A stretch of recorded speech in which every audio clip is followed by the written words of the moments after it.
him. He's heading for that small moon. I think I can get him before he gets there. He's almost in range. That's no moon. It's a space station. What's up and what's going on, fellow fanatics? Appreciate all you guys being here this evening. It is still a very fucking cold evening where we are. It is freezing out here. Yeah. But I'm definitely going to get into some things with you guys today. There's some things we are going to talk about. And it's going to be, hopefully, a pretty good show. I hope it's going to be a pretty good show.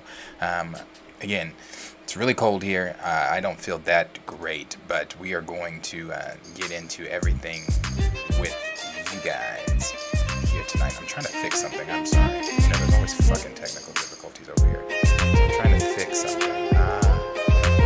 Let's see. Headphones not on. All right. Sorry, music was loud.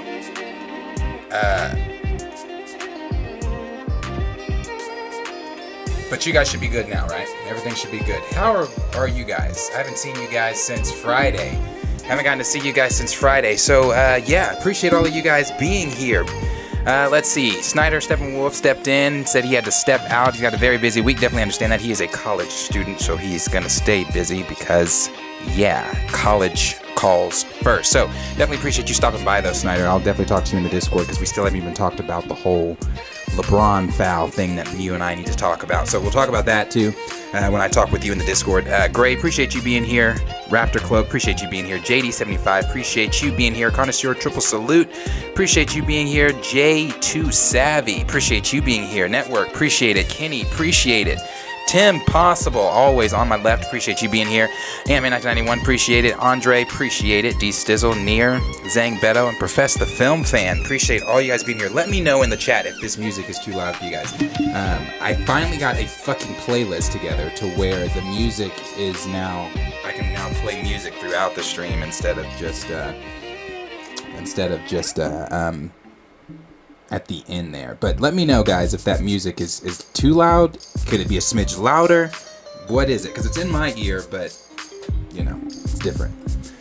Appreciate you being here. Did I say Dan the Man? Appreciate you being here, Dan the Man and Zen Man. Valley Superb. Music's too loud? Okay, music's too loud. All right, let me take that down. Official EMG, appreciate you being here. Is the music too loud for anybody else? Before we get into it, not too loud for me, but others might not dig it. Gotcha. Let me know if everybody, Valley Superb, if it's still too loud for you. Let me know. If not, then, or if it is too loud, then we will we'll just turn it off until Henry can get back in here and kind of adjust it the way it needs to be. But you guys let me know before we jump in, because I'm about to jump into everything, and then let me know what you guys are thinking. All right, it's good now. Thank you. That's cool. All right, so let's move then. As I always say before we jump into anything, if you guys are new here and you'd like to, the Discord link, actually, well, the Discord link is down below in the bio. Click that link down below in the bio if you're interested in joining our Discord. You can do so. There are a plethora of conversations going on. Also, if you click that link anytime during the stream and it does not direct you to our Discord, please let me know during the stream so I can put the correct link, because I want to say Henry put the right link in there, but he might not have. So let me know if you guys are if that link works for you. But if you would like to join our Discord, the link is down below in the bio. You can join a vastly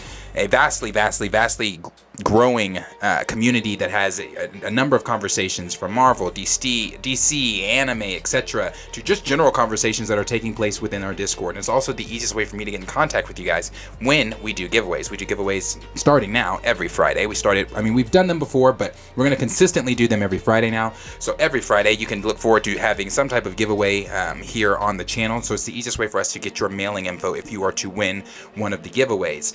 And it's also a way for you to get in contact with me if there is a topic or something you feel that I should be discussing here on the show, that you can send that topic through Discord, or you can message me directly on Twitter. That might be the easier way, but either way, you can get in contact with me through Discord or Twitter. So again, appreciate everybody being here. There are some things we are going to get into and talk about today. from the Michael biopic, finding its leading man in Michael's nephew Jafar. We're also going to talk about the Fantastic Four casting rumors that are going around. This was something we were going to discuss yesterday, but I didn't. Obviously, I had to go to the game, so I didn't discuss it yesterday. But it is on the list for me to talk with you guys about today, and it's something coming from the Marvel Studios subreddit. We're going to talk about some of the things going on there, and then we're also going to, well, the last thing we're going to talk about is obviously,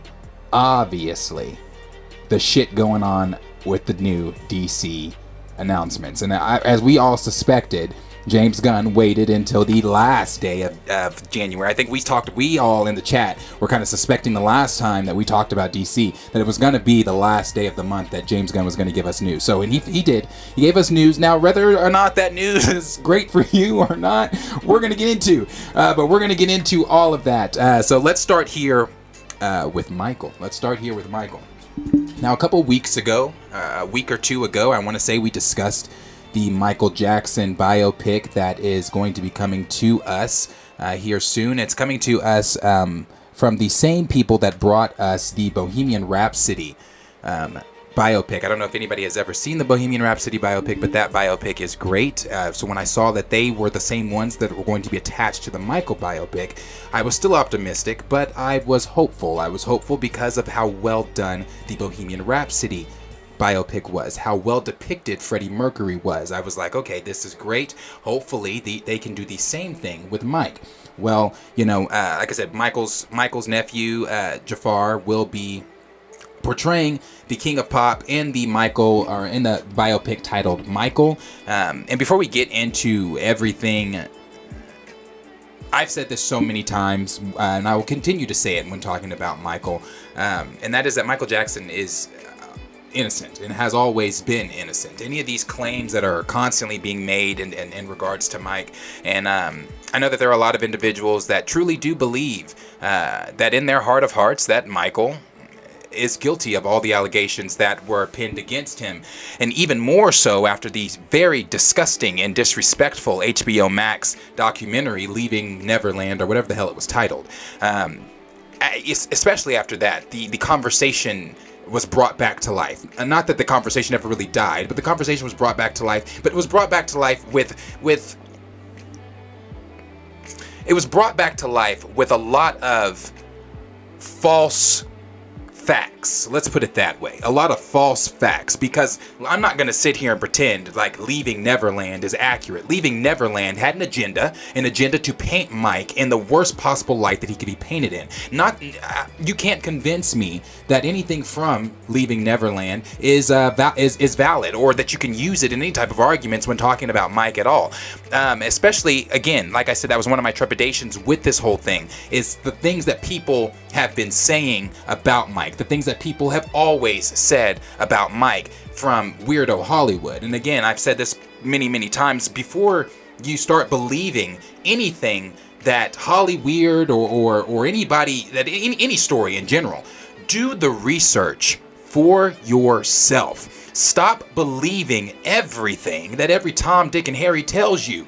Not everything that somebody tells you is accurate. Not everything that you hear from Hollyweird is accurate. Just because they say these things about Mike, just because you watched and were brainwashed by the HBO Max documentary Leaving Neverland, does not then make those accusations valid. It does not make anything that was said about Mike valid at all. And that is why the estate is attached to this biopic here, because they want to make sure that this film, this biopic, is done in truth. It is done in what Mike really was, not the false facade pictures that are painted of Mike. It's to paint him what he truly was. And the fact of the matter is, Michael Jackson was innocent and has always been innocent. And I just wanted to state that up front, because I know, I've seen on the internet, I've seen on Twitter, on YouTube, just the mass amount of things that people are saying since this biopic has been announced. So I definitely wanted to touch on that before getting into anything like that, or before getting into this article. Now, when we last spoke about the biopic, I kept wondering, who could they possibly get to portray the King of Pop? Who could they get to portray Mike, and that was one of my issues from the beginning. I was like, I can't think of anyone, because I think I even had people in the chat asking me, well, who could you see as Mike? And I don't think I had an answer. And until they said Jafar Jackson, I still didn't have an answer. But this is perfect. This is a perfect match for who is going to be portraying Mike, and that is his nephew Jafar. And this is what Deadline is having to say here about some of just him being brought on as Michael. This is exclusive from Deadline. It says Michael Jackson will be played by the late icon's 26-year-old nephew Jafar Jackson in the Antoine Fuqua directed film BioPic for Lionsgate. Fuqua just posted a confirmation on Instagram. The singer and songwriter is the son of Jermaine Jackson, who is the brother of Michael and member of the Jackson 5. Jafar has been singing and dancing since age 12 and has showcased himself singing tunes from Sam Cooke to Marvin Gaye along with originals. As Deadline revealed last week, the Emancipation Helmer signed on to the next direct Michael, which has a script by John Logan. The film being produced by Graham King, which I like, who turned the Freddie Mercury Queen story into the blockbuster Bohemian Rhapsody. Graham King Films will produce alongside the executors of Jackson's estate, John Branca and John McClane. And it goes on to say, as you can see from the video below, the young man has the voice and moves to do right by his uncle. As an actor, he might well learn more than he wanted to about his world-famous uncle. I wouldn't have put that in there. As we've heard, the film will not shy away from the controversies of Jackson's life, the pedophile accusations that haunted his latest years up to his death in 2009 at the age of 50 from cardiac arrest caused by a cocktail of sedatives. And then it goes on to say, the MJ Estate's presence gives rights to Jackson's musical catalog, but has led some question how protective they will be. But clearly, things will have to be explained and explored for the film to have dramatic edge and enough truthfulness to stand up to scrutiny while not turning off fans of Jackson's songs and musical legacy. And I completely agree with that. Yeah, they kind of go on to say, I'll read this last part here. It says, Fuqua is currently finishing The Equalizer 3 with Denzel Washington in Italy, and then he will turn his attention to this biopic. Production will begin later this year, and we've heard that Fuqua will draft the Emancipation and Equalizer cinematographer Robert Richardson to be by his side. Lionsgate has world rights here, but will seek an offshore partner.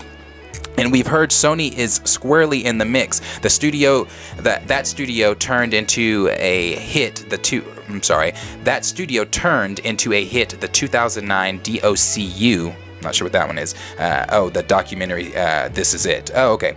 Compromised footage of Jackson's rehearsing for a series of London concerts when he passed. So that is just something there that the Deadline had to say. And for those unaware, Jackson's estate owns all the rights to Michael Jackson's music, not his family. His family does not own the rights to his music. It is all coming from the estate itself. Hold on, I'm sorry. I think that maybe it is. Okay.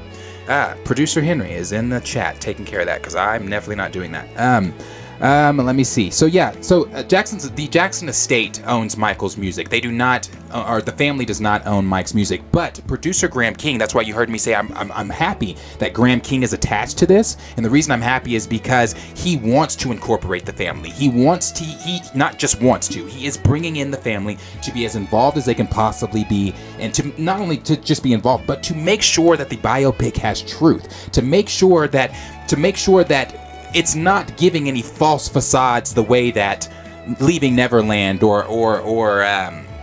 the Holly Weird, by calling, some of the things that stick to Mike, the wacko jacko, the pedophilia stuff, all the controversies that stung Mike toward the end of his life and things like that. And it's like, I'm glad that they're doing that again, because the family needs who would know Mike better than the family? Nobody would know Mike better than his family, and to ensure again that the film is honest and real, Mike's family is going to be attached. And the Deadline article also stated, and I want to go back to that, the Deadline article also stated that they will not be shying away from the complications of, the controversies from what happened. And I'll read that part one more time where they said, will not shy away from the controversies of Jackson's life, the pedophile accusations that haunted his latest years up to his death in 2009 at the age of 50 from cardiac arrest caused by cocktail sedatives. So yeah, they're not going to shy away from that. They're going to, be truthfully telling what happened. And again, if you would have asked me the last time we talked about this, I was like, yes, they have to tell that stuff, but it needs to be done in the right way. That was something I kept saying the last time. And this time talking about it, I'm a lot more comfortable with it. And the reason I'm more comfortable is because, one, again, Graham King being attached to this, and not just Graham King being attached to this, but knowing that the estate is attached, and also bringing in the family, because once again, who's going to know Mike better than his own family?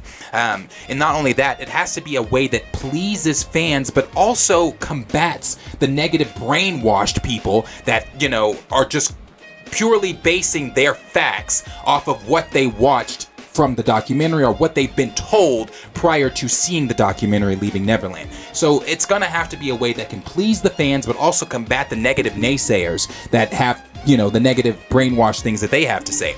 But however, the most comforting thing about all of this is that it's being kept in the family, that Jafar is going to be portraying his late uncle. And this is, I'll show this too. This is what Taj had to say. Taj is also a nephew of Michael Jackson, to where he said, and he tweeted out, "They found the perfect and only person who could play my uncle in this biopic. I cried with pride after seeing Jafar's makeup/hair screen test yesterday. Not only did he embody Michael Jackson, he had the tone, voice, cadence, and mannerisms, everything." And this is what Catherine had to say. Catherine said, Jafar embodied this. Catherine is Michael's mother, I'm sorry, for those, again, that may not know. Catherine said, "Jafar embodies my son. It's so wonderful to see him carry on the Jackson legacy in entertainment and performance."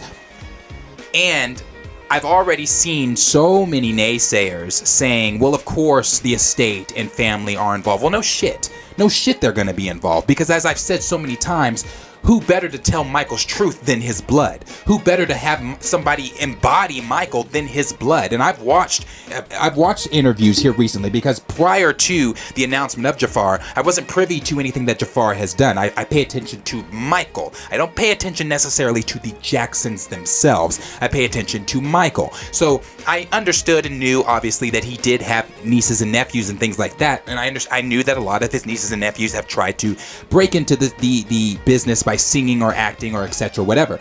But once I watched, and we're going to get to that, but once I watched interviews of Jafar speaking, I listened to Jafar singing, what Catherine said there as far as him embodying, not just Catherine, Taj as well, him embodying Michael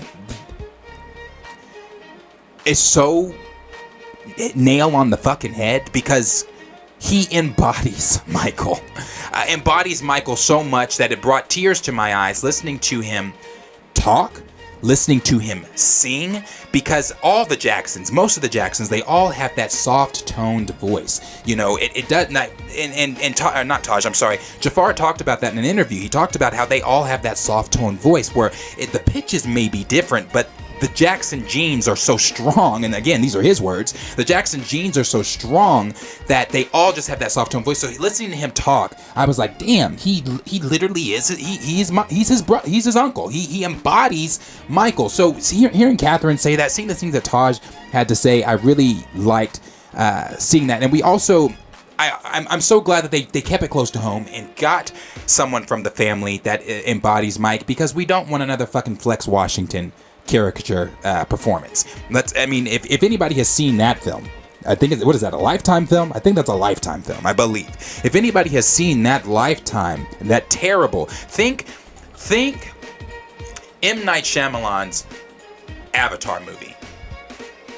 Now replace it with a Michael Jackson biopic. That's how shit it is. It is so, bro, Flex Washington should have been punched in his motherfucking face for trying to portray or accepting to portray Mike the way that they portrayed him in that terrible, terrible Lifetime adaptation. So again, having someone like someone from the family like Jafar portraying his uncle instead of someone from, that's why again when I talked about it at the very beginning of this one, I talked about it when we talked about Mike the last time. I had no one in mind that could portray Mike. In my mind, I still can't think of anyone in Hollywood, and you may be able to. I cannot. In Hollywood that can portray Mike. So I like the fact again that it is Jafar and not someone else. But the last thing I'll say too, before I show some of these things, is again, do your own research. I encourage every single one of you that are watching to do your own research. Don't just believe what others are telling you about Mike. Don't just believe what the tabloids are saying about Wacko Jacko. Don't just believe what Wade and the rest of the accusers that were again, before I get to that were on the side of Michael Jackson before they came up and with the whole Leaving Neverland documentary, because before Wade came out and said the negative things that he has said about Mike, he loved Michael Jackson. You can look up interviews. He loved Michael Jackson. He had nothing but good things to say about Michael Jackson. It wasn't until Wade did not get his way by being able to be the choreographer over there for the Circus Olay shit that he turned on Michael. That he started saying, well, Michael did this and Michael did that and Michael did this and Michael did that.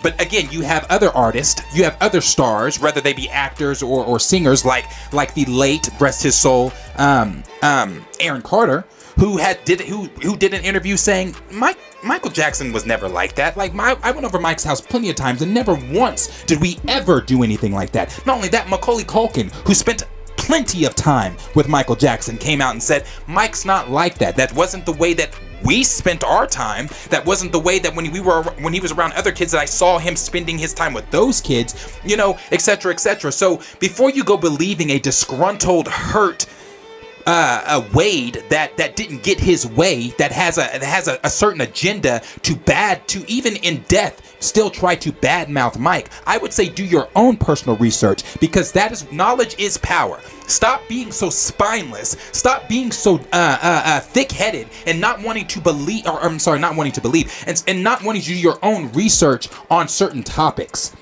But then want to come in and say, well, Mike was this, well, Mike was that. Well, where are you hearing that? Well, I heard it from X, Y, and Z. Did you do your own research on it? Oh, okay, so then it's invalid. It's invalid until you've done your own research and have your own fucking understanding of who and what Michael Jackson was. Keep that shit, like Michael said, keep it in the closet. Keep that shit in the closet, because none of that shit is valid. None of it. None of it's valid. And this is coming from Andy Signor. Now, I do have some things I do want to say about this really quick.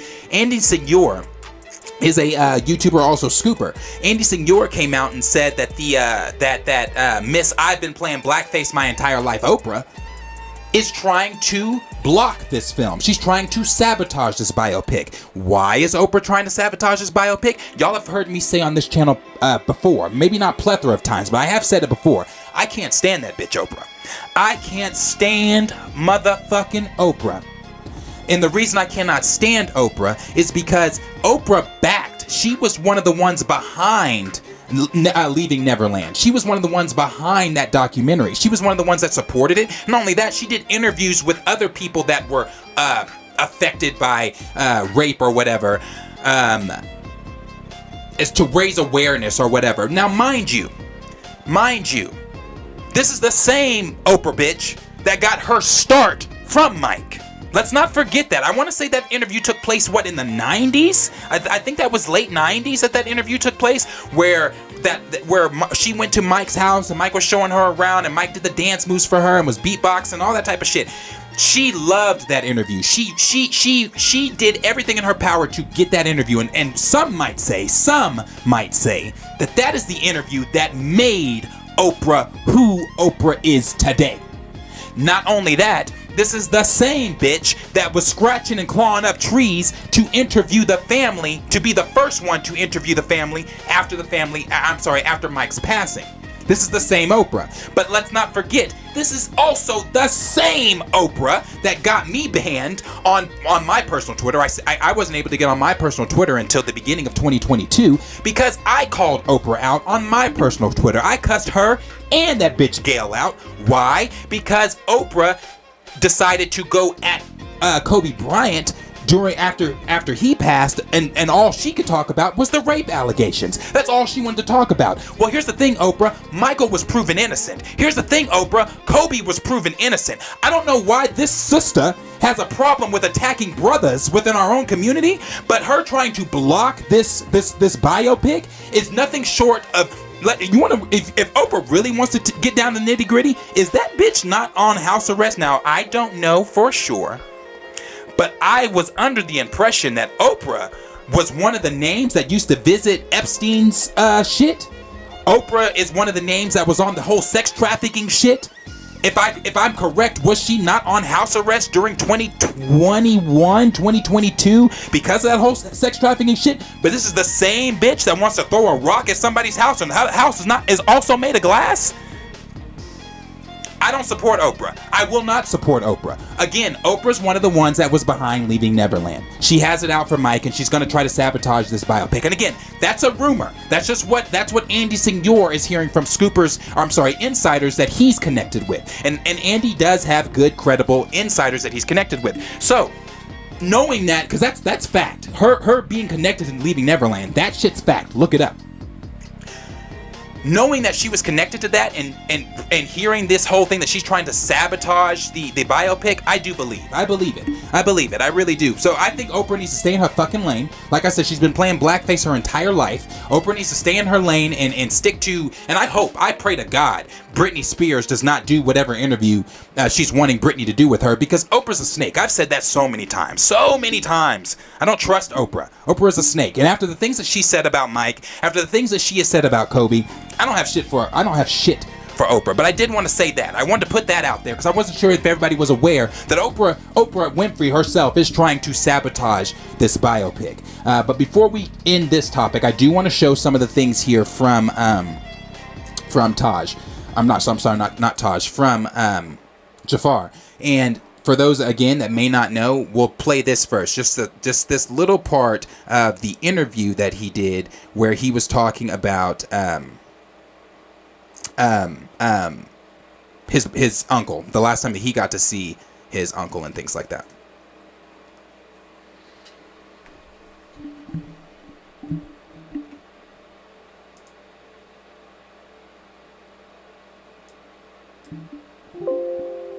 Sorry, this is muted.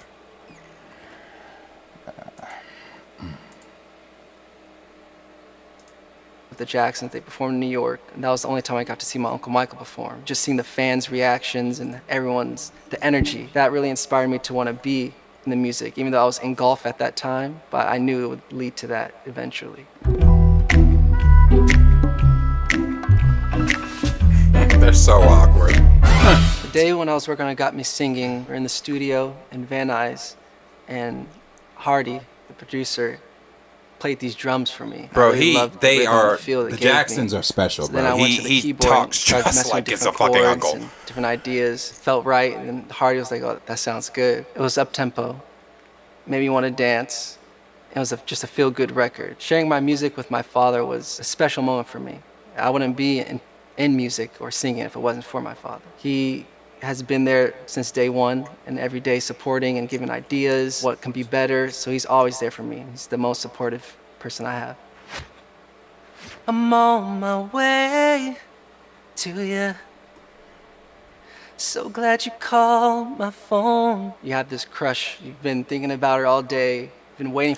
Okay, I just wanted to play a little bit of that, the first part of that, and then, so for people that may not have heard his voice, have not heard him speak or anything before, but I want you guys to now listen to the boy sing a little bit. Like not from that. This is from the studio.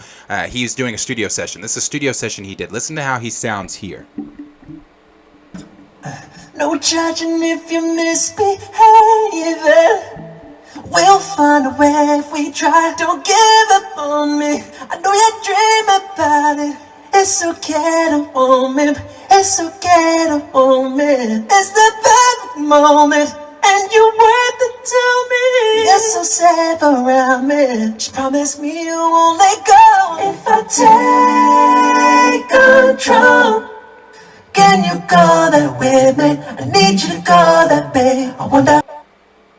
Yeah, bro, he sounds great. He fucking sounds great. I think, any trepidation that I had for this film before, when the last time we talked about it, I have to say, with the casting of Jafar Jackson, it is gone. I don't have any trepidation, honestly, anymore for this film. I like the fact that the estate is involved. I like the fact that Graham King is involved. I like the fact that he's wanting to involve the family. And I love the fact, again, that they're keeping it within the family, and you've got blood attached to this shit, and it's Jafar and not just somebody doing their own thing. Again, we're going to be covering this every step of the way. Every step of the way, we're going to be covering this. They are going to start, production and things later this year. So we'll be here when that happens. Anytime Jafar does an interview about it, we're going to discuss it and, deep dive into the interview and things like that. As a massive, massive, massive Michael Jackson fan. And again, I use the word fan. But I'm in the cult of Michael Jackson as a huge, huge, huge fan. I really do want to see this, and I'm here for it. But as always, question is for you guys. Let me know down below what you guys are thinking in the comments down below. What are you guys thinking about some of the things going on with the Michael film? The biopic titled Michael, I think it's so appropriately named just by calling it Michael. What do you guys think about Jafar Jackson being cast to portray his uncle and things like that? Again, he did post a picture of himself on Twitter. I should have shared that picture, my apologies. But he posted himself on Twitter, and it was a picture of him during the dress rehearsals, the picture that Taj was talking about. Actually, I think you could kind of see it here, I believe.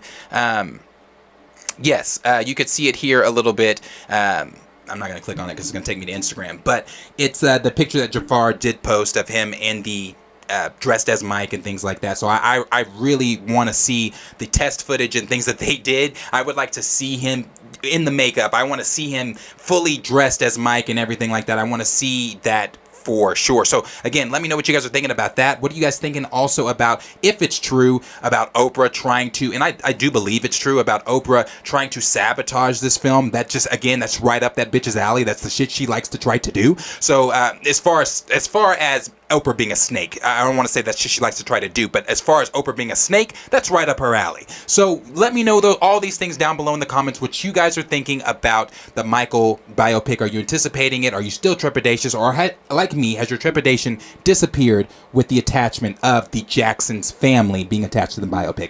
Let me know down below what you guys are thinking. Let's see what you guys are saying here. Let's see. We're gonna go up a little bit.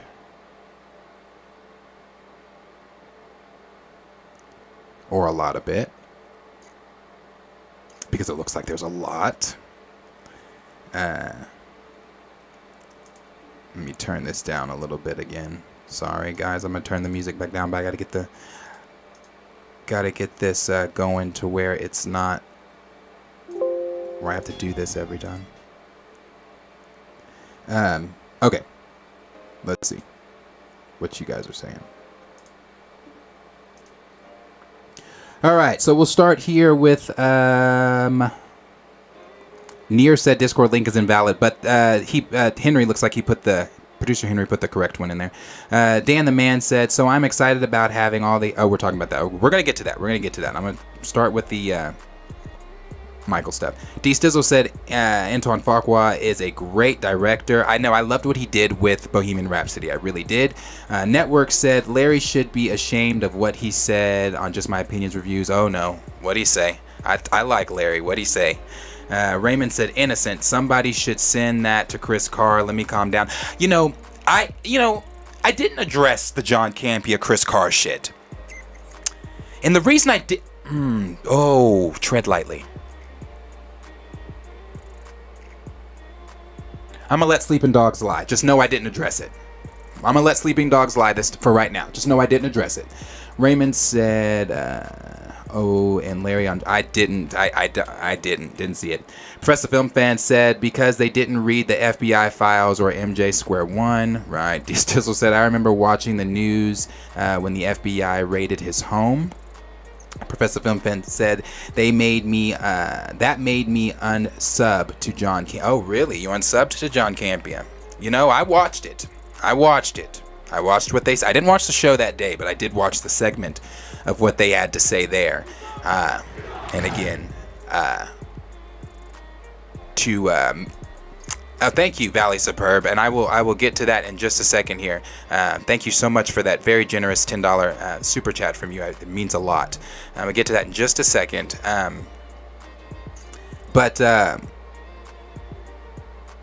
Again, there's a reason I didn't go in on John Campion and Chris, and I do like Chris. I like Chris Carr. Of course, you guys know I love John too. I like Chris. Yeah. All right. Network said, preach it, appreciate that. Talking about the leaving the Neverland crap. Yeah. Mind of Inception also said, preach it. D. Stizzle said, definitely not Michael Trapson. LOL. Grace said, beat me 2 seconds. By 2 seconds, talking to D. Stizzle there. D. Sizzle, yes, he does look like Jermaine. He looks like Jermaine. Looks like his father. He definitely looks like his father. Groovy, appreciate you being here. Let's see. Raymond said they didn't make a distinction between whether he is playing a young MJ or what era he'll be playing. If he's the only older 20s to his 30s, MJ, will they only go as far as Thriller era like American Dream? I don't think so, because just judging from the things we've seen from different trades, it seems like they are going to dive into the controversies, and that's going to have to take place after Thriller. That's going to have to take place, around when were the allegations? That was it's gonna definitely have to go beyond Thriller if that's what they're doing, and that is very true. They did not make the distinction of who he's playing. Let's see, or which era of Michael he's playing. Let's see. Raymond also said, or will they later cast someone to play an older MJ from the bad to This Is It? Because even though black don't crack, my mans did age a bit during the 2000s, probably due to stress. Yes. That's a good question. I guess we'll have to wait and see on that one, but that is it's a very good question. Network said he's old enough to play both Off the Wall era. Yeah, he is. Thriller, maybe bad. Yeah, bad. Oh, yeah, he is 26.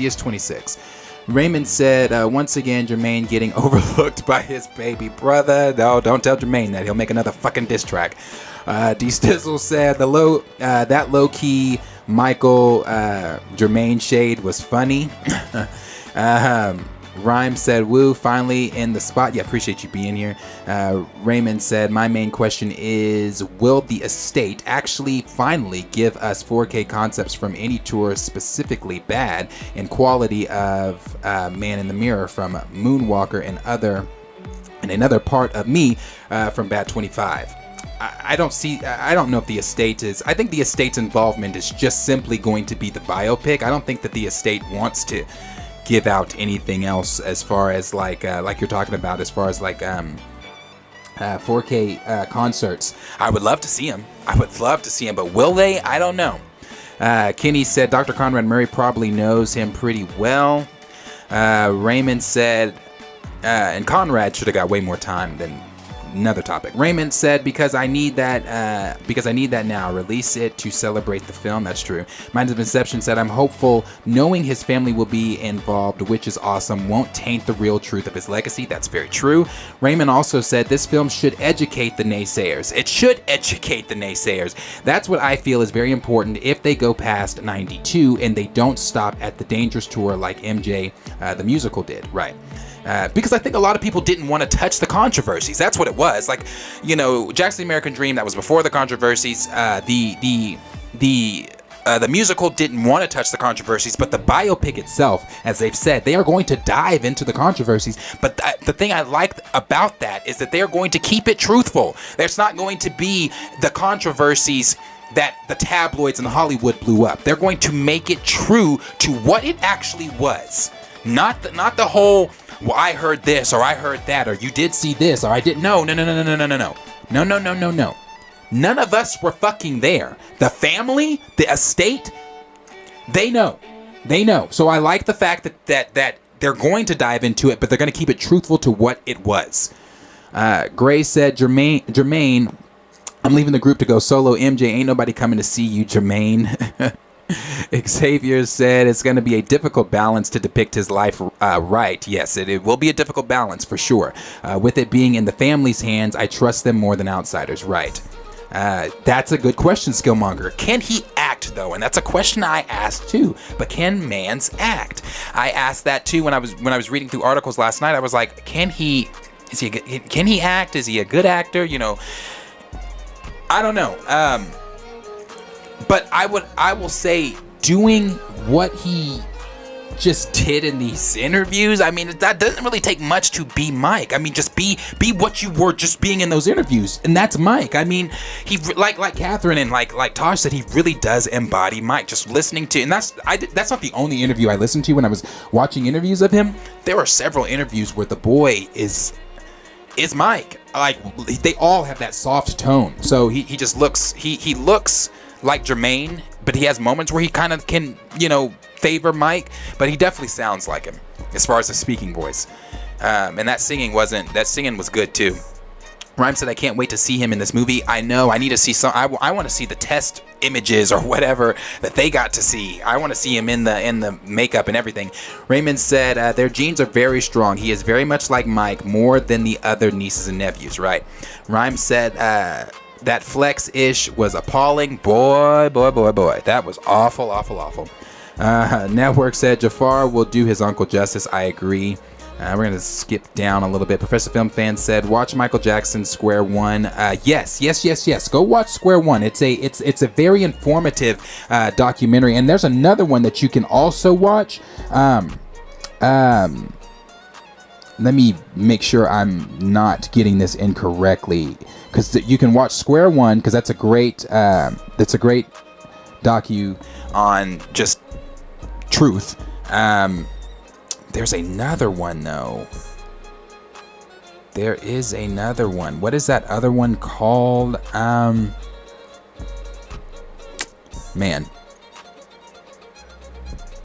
I don't remember what that other one was called. Yeah, there is another one though.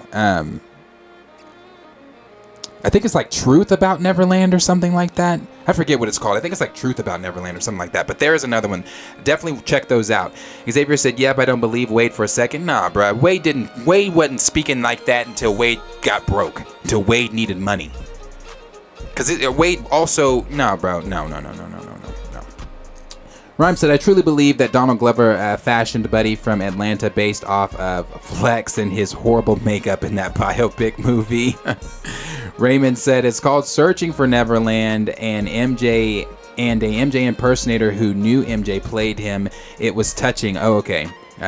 Is that the one I'm thinking of? And they're actually pushed some buttons when they explained how people drove them out in 2009.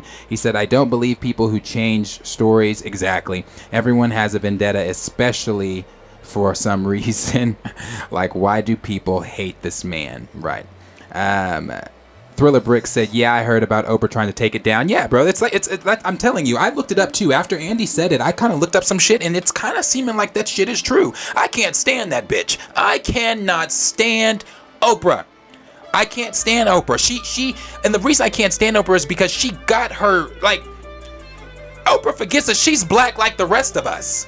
Like, oh, that are black. Oprah forgets that shit, bro. And I'm like, I can't stand Oprah. Like, when she said the shit she said about Kobe, that was it. I really wish I could share those tweets with you guys, but they have since been pulled down. I wish I could share everything because I tagged her and Gail. I sent them a thread of tweets. All from me.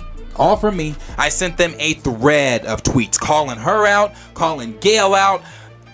Nah, like, No. I can't with the Michael disrespect, and I also cannot with the Kobe disrespect. I can't.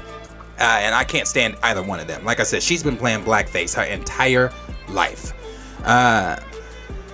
Mind of Inception said, got to meet one of MJ's bodyguards, and he had told me that after he would be dropped off, he had asked the chauffeurs to gift the car to the family next door. Classic Mike. He said Mike would do this all the time. I'm telling you, bro. I'm telling you. And that's so dope that you got to meet someone that personally knew Mike. But that is so dope because, again, that is Mike. Those are the things that need to be highlighted. Those are the things that need to be highlighted. Everybody likes to talk about the accusations. Let's talk about the real things Mike did. Let's talk about how giving Mike was. Let's talk about all the children's hospitals and things that Mike did. Everybody likes to focus on the negative. On the and when I say negative, the accusations, because again, these are accusations. Actually, they're not even accusations anymore. The man was proven innocent. Rhymes said, I can't stand Oprah either. Been tearing Mike down for decades. She really has. Kenny said she knows what the shores of Epstein Island look like. Yes, she does, bro. She knows, and she was also involved in that whole children's sex trafficking shit. Like, again, this is the same bitch that wants to throw stones while her own house is made of glass. What? I can't. I won't with Oprah. No. I'm gonna skip down a little bit. Let's see. Thriller Brick said, we ain't gonna talk about her and Epstein. Right. Skillmonger said, acting in your pajamas at home and acting for a film is different. Right. D Stizzle said, I remember that with Kobe. Yeah, bro. Her and Gail, I that shit was wildly insane. Like, the man hadn't even been passed for 48 hours. And her and Gail was just like, well, there are the rape allegations. Bitch, this man, a mother just lost a daughter and a husband. A daughter just lost a sister and a father. And the thing that you want to discuss is something that this man was proven innocent of that also had to do with just wanting money? Okay, Oprah. Let's see. Network said Oprah can get this smoke for real. Rhyme said not Oprah. I'm Weinstein's Madam Winfrey. Right. Kenny said when you think you're gonna get caught, you deflect blame. This is just human psychology. Then we've got Johnny that said Fanatics Popcorn Planet crossover will break the internet. Hey, tell Andy I'm here. Tell him let's talk. Network said Oprah was all up on Harvey's lap. Yeah, bro, like all of that shit. But again, this bitch is the one throwing rocks. That's crazy to me. That's crazy. And I can already hear people saying, like, don't call her a B. I'm calling Oprah that. That's what I'm calling, because I have no other words for Oprah to address. You could say, well, you could just address her as her name. Fuck that. I'm not doing that, because she could have just talked about Kobe passing and then let that be what it was. She could have just talked about Mike and how all the great things Mike did, how Mike gave her start, but yes, she decided to talk about rape allegations on both parties. No. So no, that's a bitch, and that's how I'm gonna address her. Let's move it down a little bit, because I do need to move to the next topic. Let's see. King of Dreams 91, new name. I'm not seeing you here. I appreciate you being here though, for sure. Said, man perfect. He embodied his Uncle Michael. He sounds just like him. They did the right choice. I agree. They did. Gregory Thrag, appreciate you being here. He said he sounds crazy similar to Mike, but did you hear about all the allegedly new music that was stolen and released? I did not. I have not heard about that. Everybody, let's talk about his voice, how great he sounded. We've got, let's see. I like that. Yeah, I've said that before too, Gray. Hit dog, will holler. I've told that to my boys. Yeah. I see everybody still saying here. We got Thriller Bricks that said, funny how Terrence Howard played Jackie. That's true. He did. Terrence Howard was in Jackson's The American Dream. That's right. Dan the Man said, if Ezra does stay, I can see it being, we're talking about the DC stuff there. Raymond said also, pedophiles don't have self-control. If these were true, we'd see much more people coming out. He was around kids a lot. Yeah. Kenny said, Darius Black like the rest of us. Me, checks mirror. Okay. All right. We're gonna move here. Let's see. Yes. Condry, if I'm saying that correctly, Cordry Jones, if I'm saying that correctly, please forgive me, said the same thing I meant. And again, there's another documentary. I think it's the one that Raymond named. But also, you can watch Square One. You can watch, there's another one.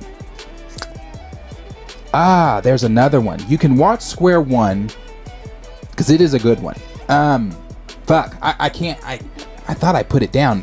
You can watch Square One, but there's another one that you can watch too. But also, for those, I don't know, because I've seen on Twitter, it seems like there's a mass amount of people that have not seen the movie. Yes, the movie Square One. There's a lot of people, I think a mass amount of people that have not seen Jackson's The American Dream.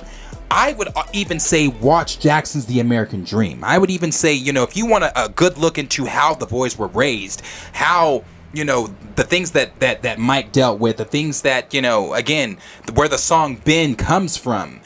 Mike had no friends.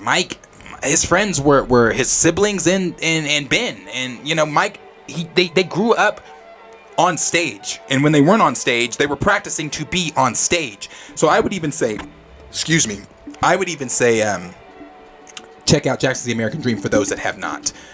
Check out the OG biopic for those again that have not. So, but we'll move here. We'll move on to the next topic. The next topic that we are going to move on to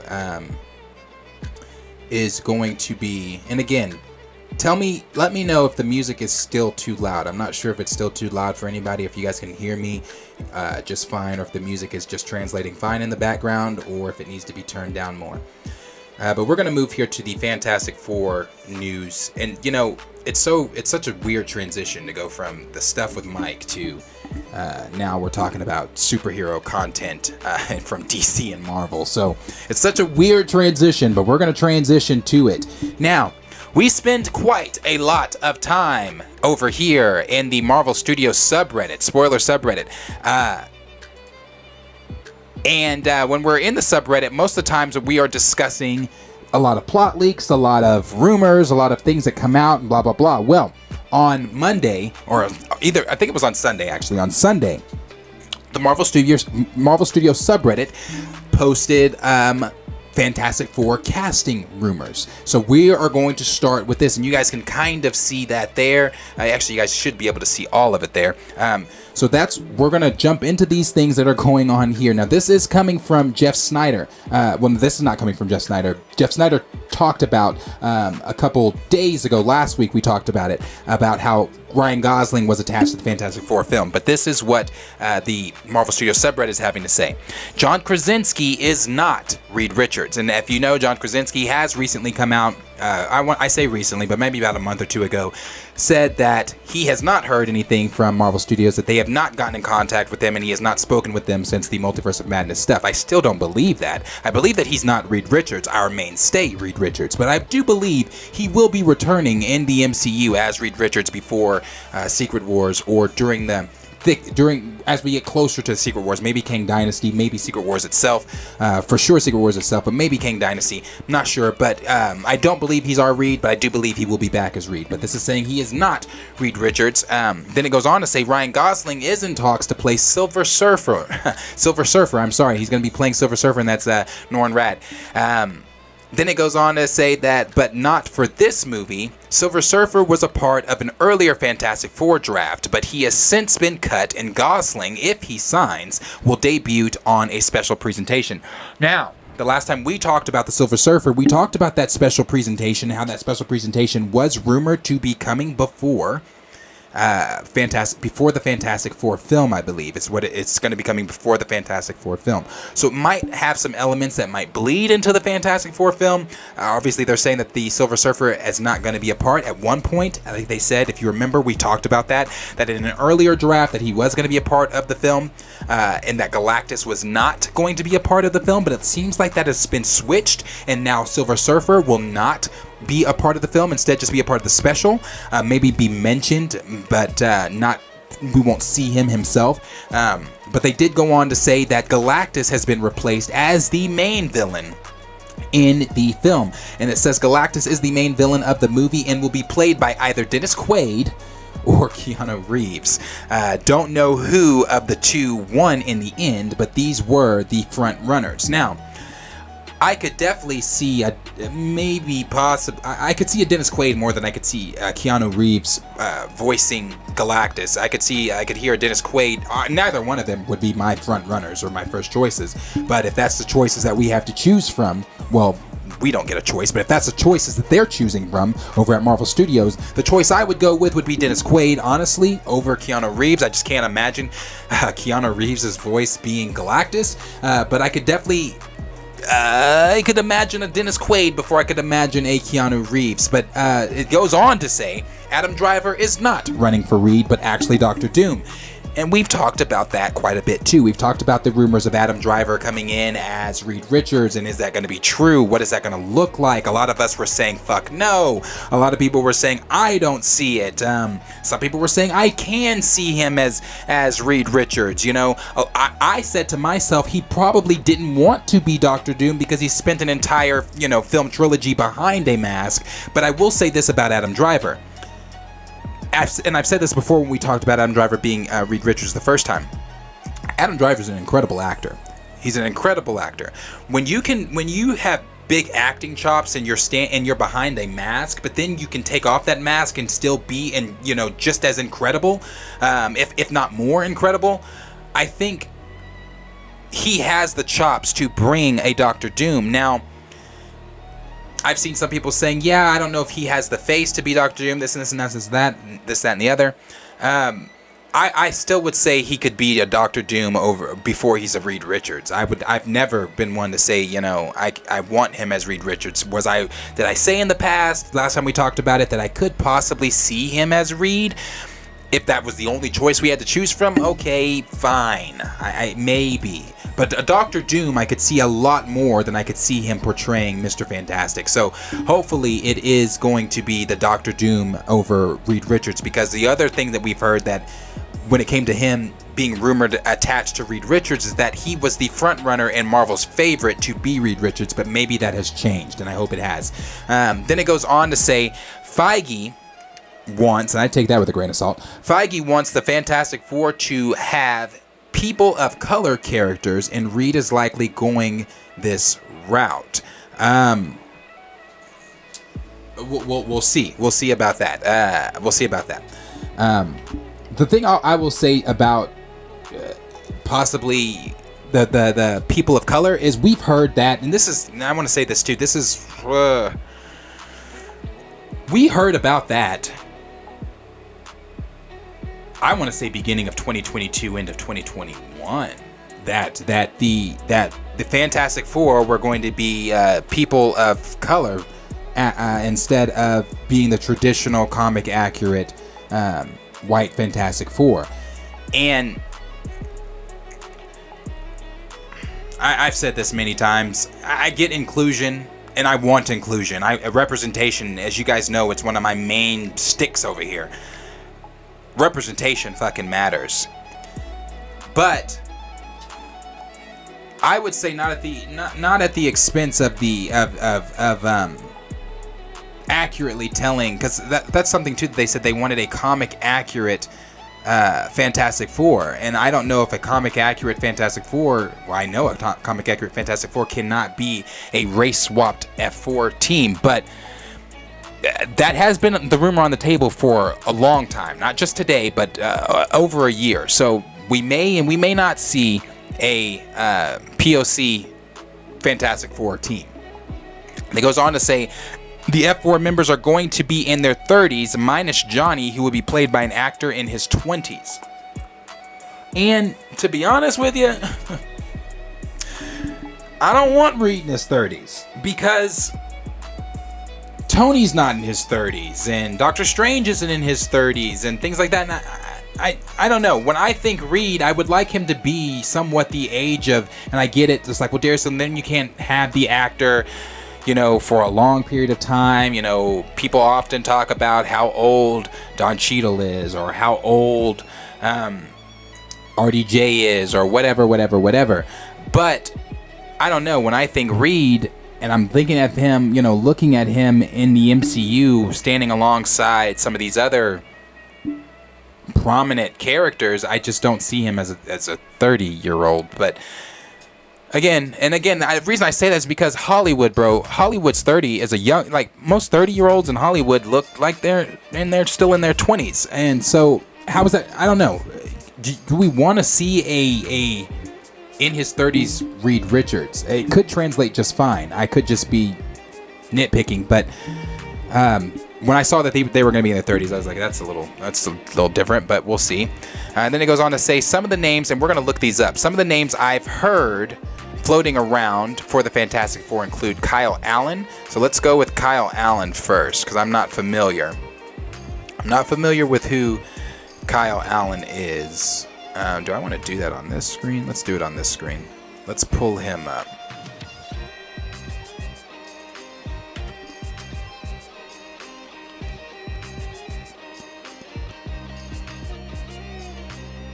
He's a football player. Oh, there's a football player named Kyle Allen. I was about to say, what the fuck? Okay. This is him. This is Kyle Allen. I would say he gives me more Johnny vibes than anything. Let me show you guys what the kid looks like. Hold on.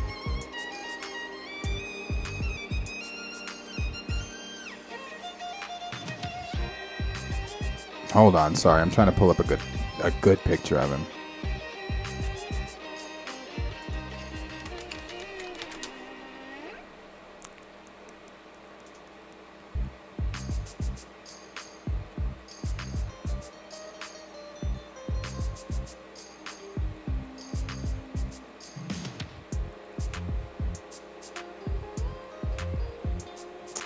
Let's see. I'll tell you this. This is what I mean. Now, we don't know. We haven't heard anything. We don't know if any of this shit is true, obviously. And we also don't know if any of these actors are going to be portraying, if they're actually being eyed to portray them. I guess I'll show a picture of him with short hair. But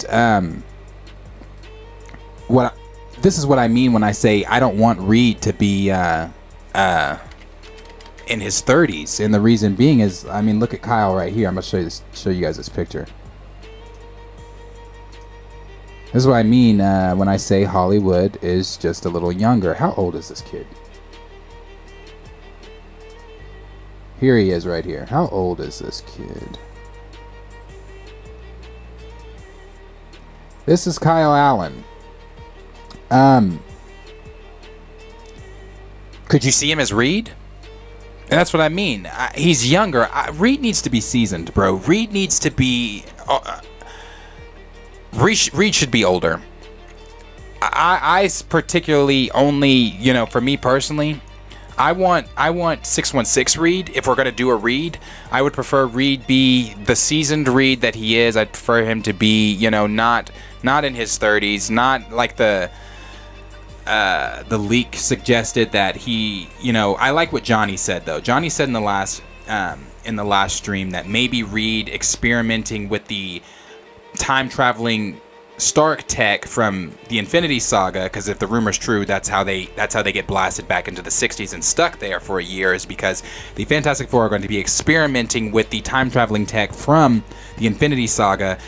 And I like what Johnny said though. Johnny in the last stream said, well, maybe he's experimenting with it because he sees it as primitive. And because I said to myself, I don't like the fact that Reed is experimenting with Tony's time travel tech, like in terms of intelligence. Let's not even pretend. that Tony is up there on the same level as Reed. Tony is extremely intelligent, but he's not Reed Richards intelligent. And so I want a more seasoned 616 Reed. I don't want a Reed that's in his 30s, that's this young. Now, that's not saying that Kyle Allen is going to be portraying Reed, but we're just going to assume there's only 3 men on the team, and I don't see him as Ben Grimm. Possibly Johnny. I mean, there's other pictures of him that scream Johnny more than they scream Reed. Like this one here screams Johnny. I could see him as a Johnny in this picture here. But yeah, I could see him more as a Johnny than I could. Oh, he was in American Horror Stories too. I remember that. He was in Apocalypse. That's right. I remember him. Yeah, he could definitely for sure be a Johnny before I could see him as a Reed. But then they go on to say, because we'll pull up the next name. They go on to say there's another name, Jeremy Allen, that they are saying is also rumored to be portraying one of the team members. So let's see who Jeremy Allen is. Jeremy Allen. Oh. This brother gives me all types of Ben Grimm vibes.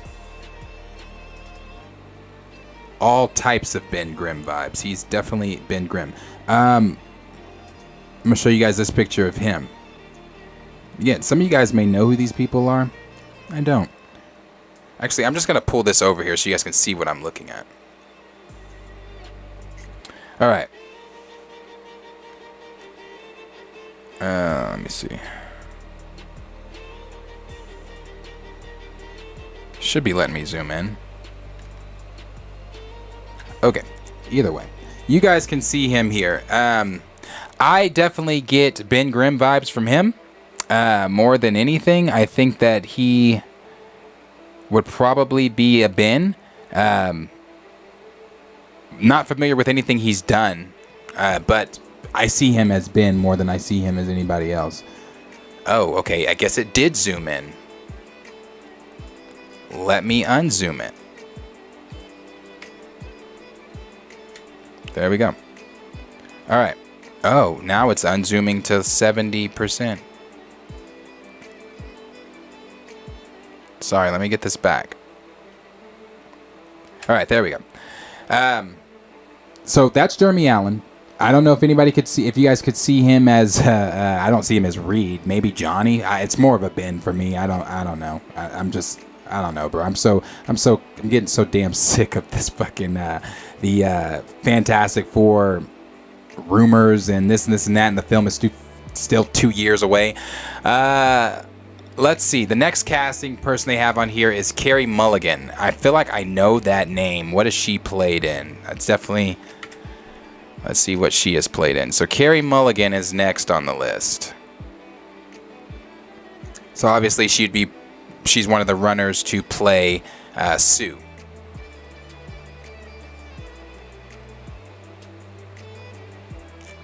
Let me pull this back to me, actually.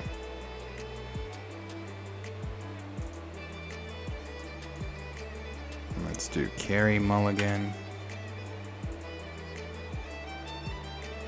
All right, could you guys see Carey Mulligan as your Sue Storm? And I'm going to be honest with you. No, I don't see her as Sue. But I will show a picture of her as well.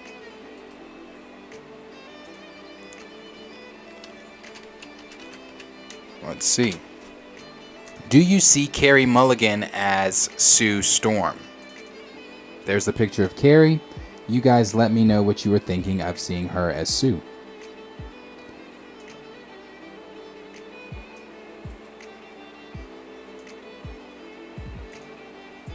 This shit is, there she is.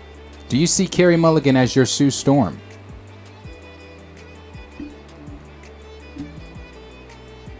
Yeah, he is a good actor, Sir Yuri G. Wait, are you talking about Kyle Allen? Because I remember Kyle Allen. I don't know who the other dude is.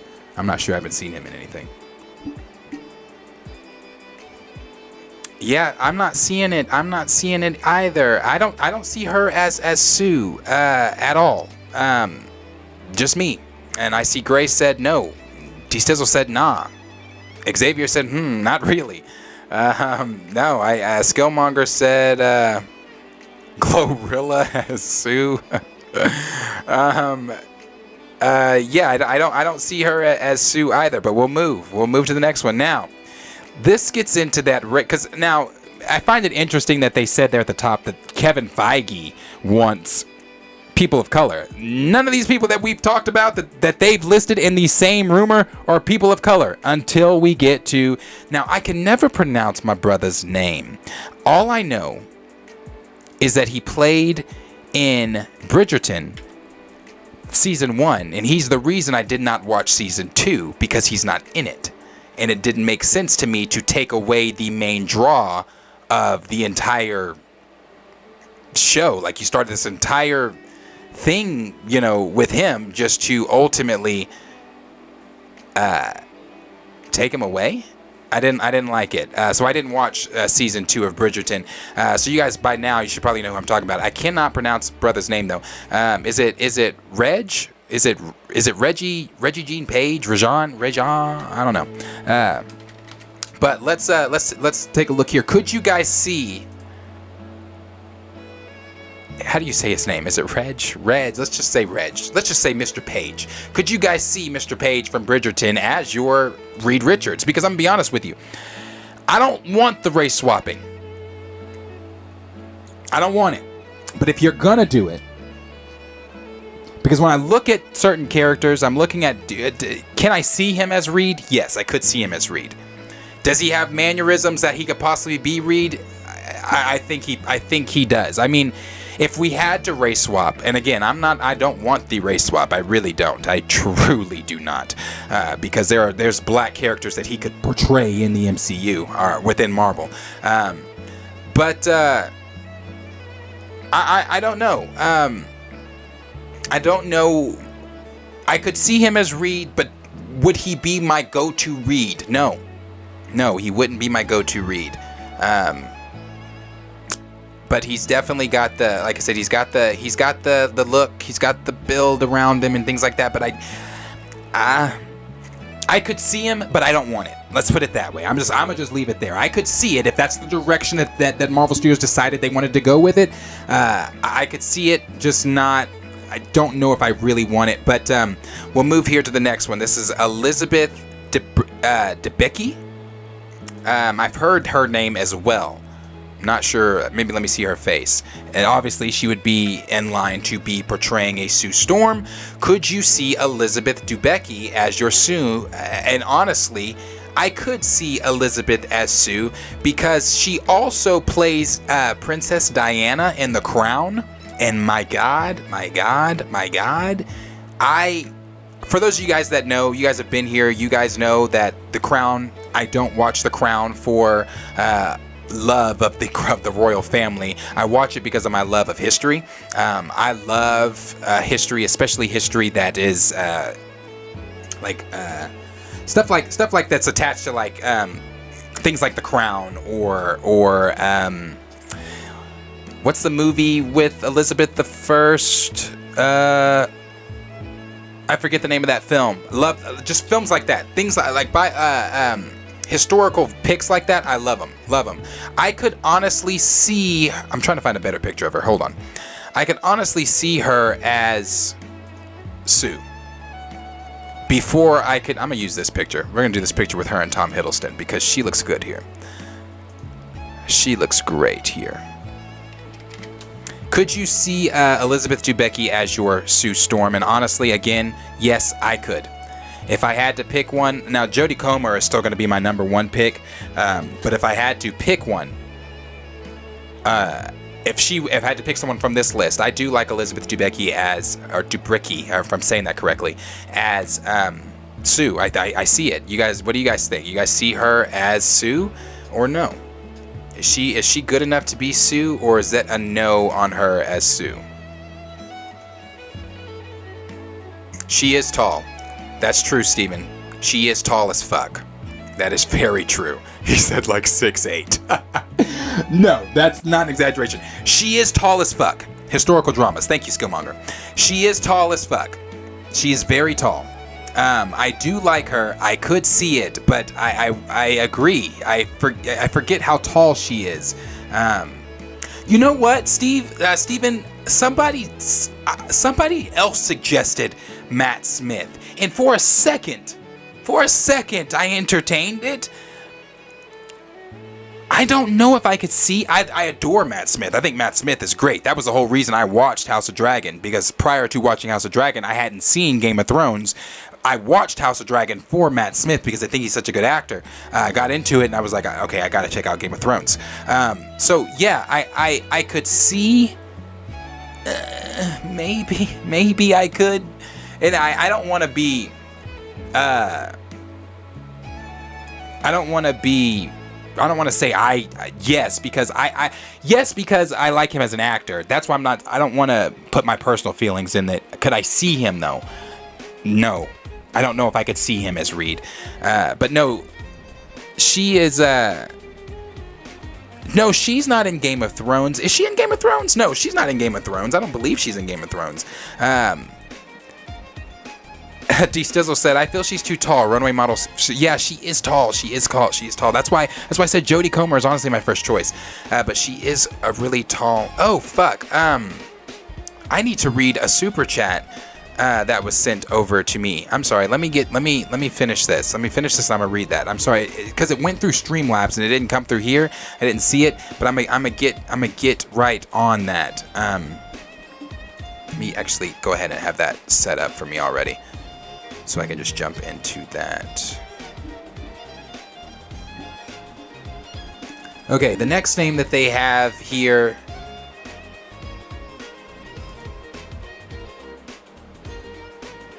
is going to be Logan Lerman. And obviously this is going to be for either Johnny or, well, Johnny Ben or Reed. Oh, this dude.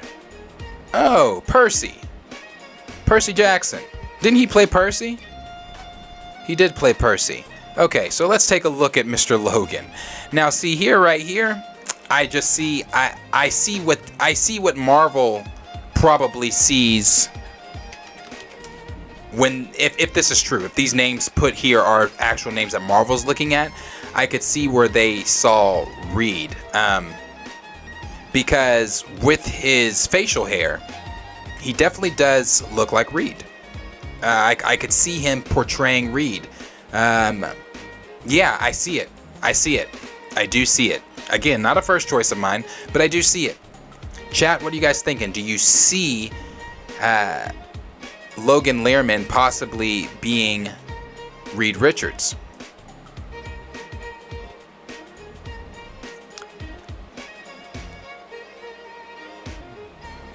Let me see.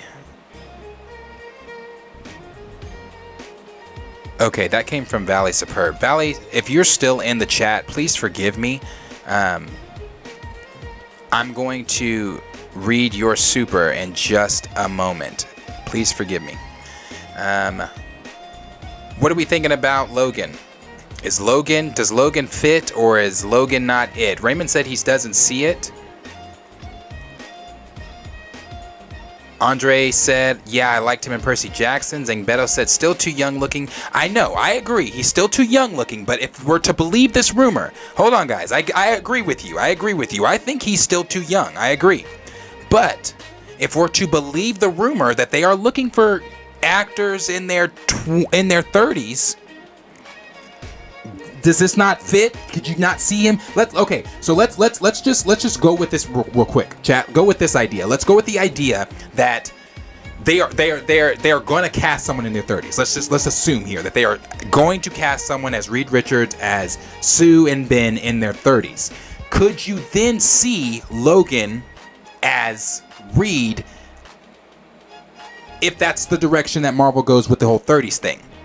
Suspending the whole, okay, Reed's older, because that we all know. You know, I want him to be older too. We all know that, but could you still see him as Reed?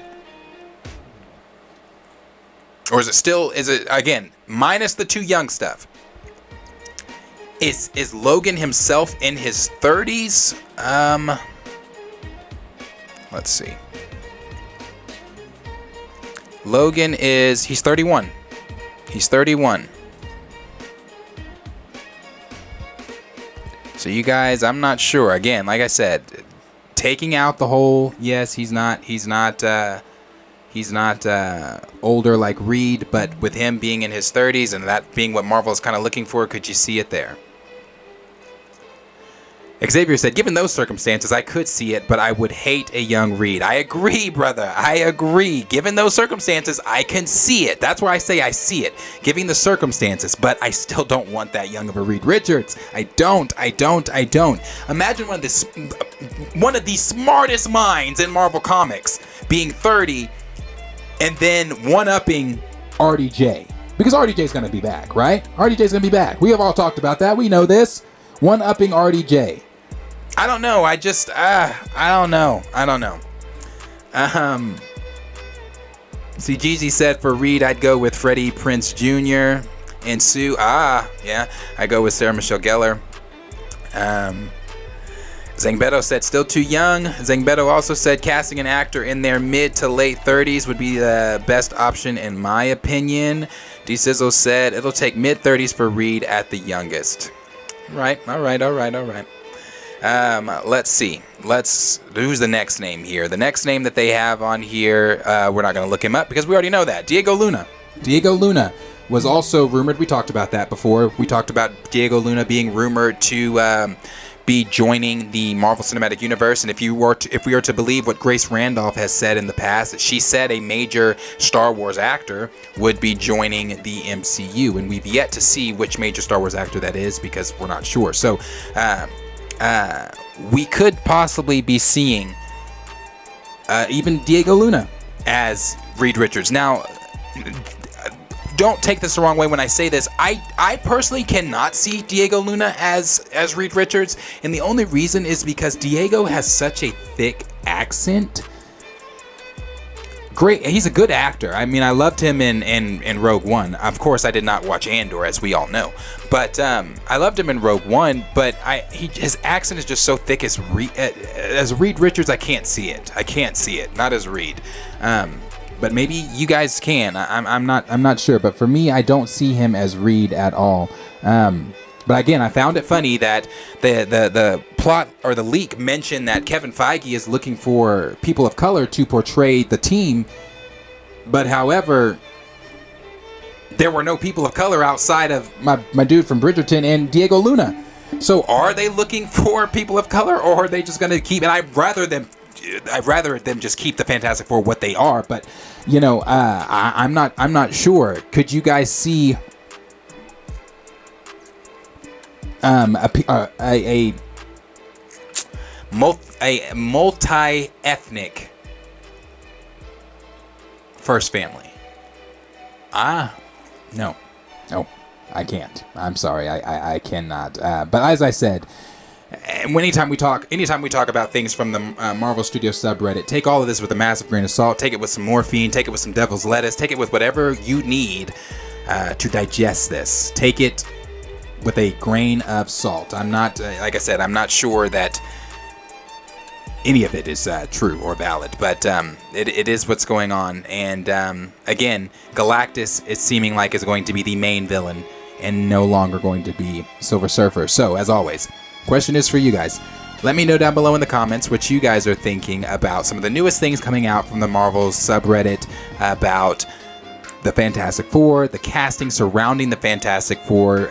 Can you see some of the actors named as portraying some of these, some of our beloved characters such as Sue Storm, Ben Grimm, Johnny, or Reed? Let me know down below in the comments what you guys are thinking in the comments. Let's see. Pretty much stayed with everybody here. Chill said that's exactly what I was thinking, Darius, about the thick accent. Yeah, it is a little thick. He definitely has a very thick accent. Xavier said I don't see Diego Luna as Reed either. Neither do I. DeSizzle said the thick accent and he's a very small guy. Yeah. Skillmonger said I don't see Diego in the MCU. Zangbeto said if Diego can lose the accent, he would be pretty good as Reed. Let's see. Cordero Jones said, I get it, considering what they are trying, but Penn Badgley is starting to look better and better as a choice. Bro, okay. I don't know if I'm one of the only ones. I think I'm one of the only ones in our chats that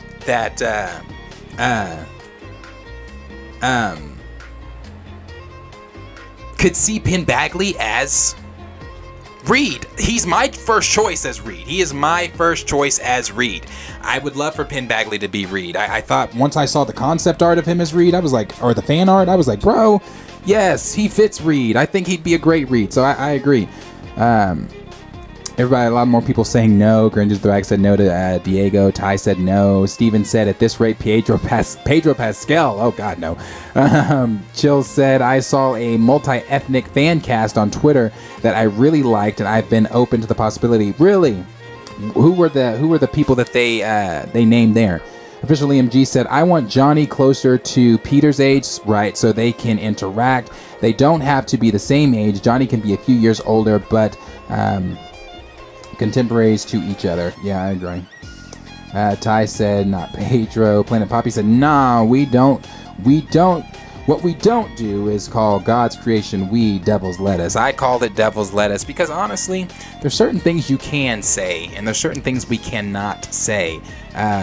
Believe it or not, but trust me, believe it or not, because I've gotten them before.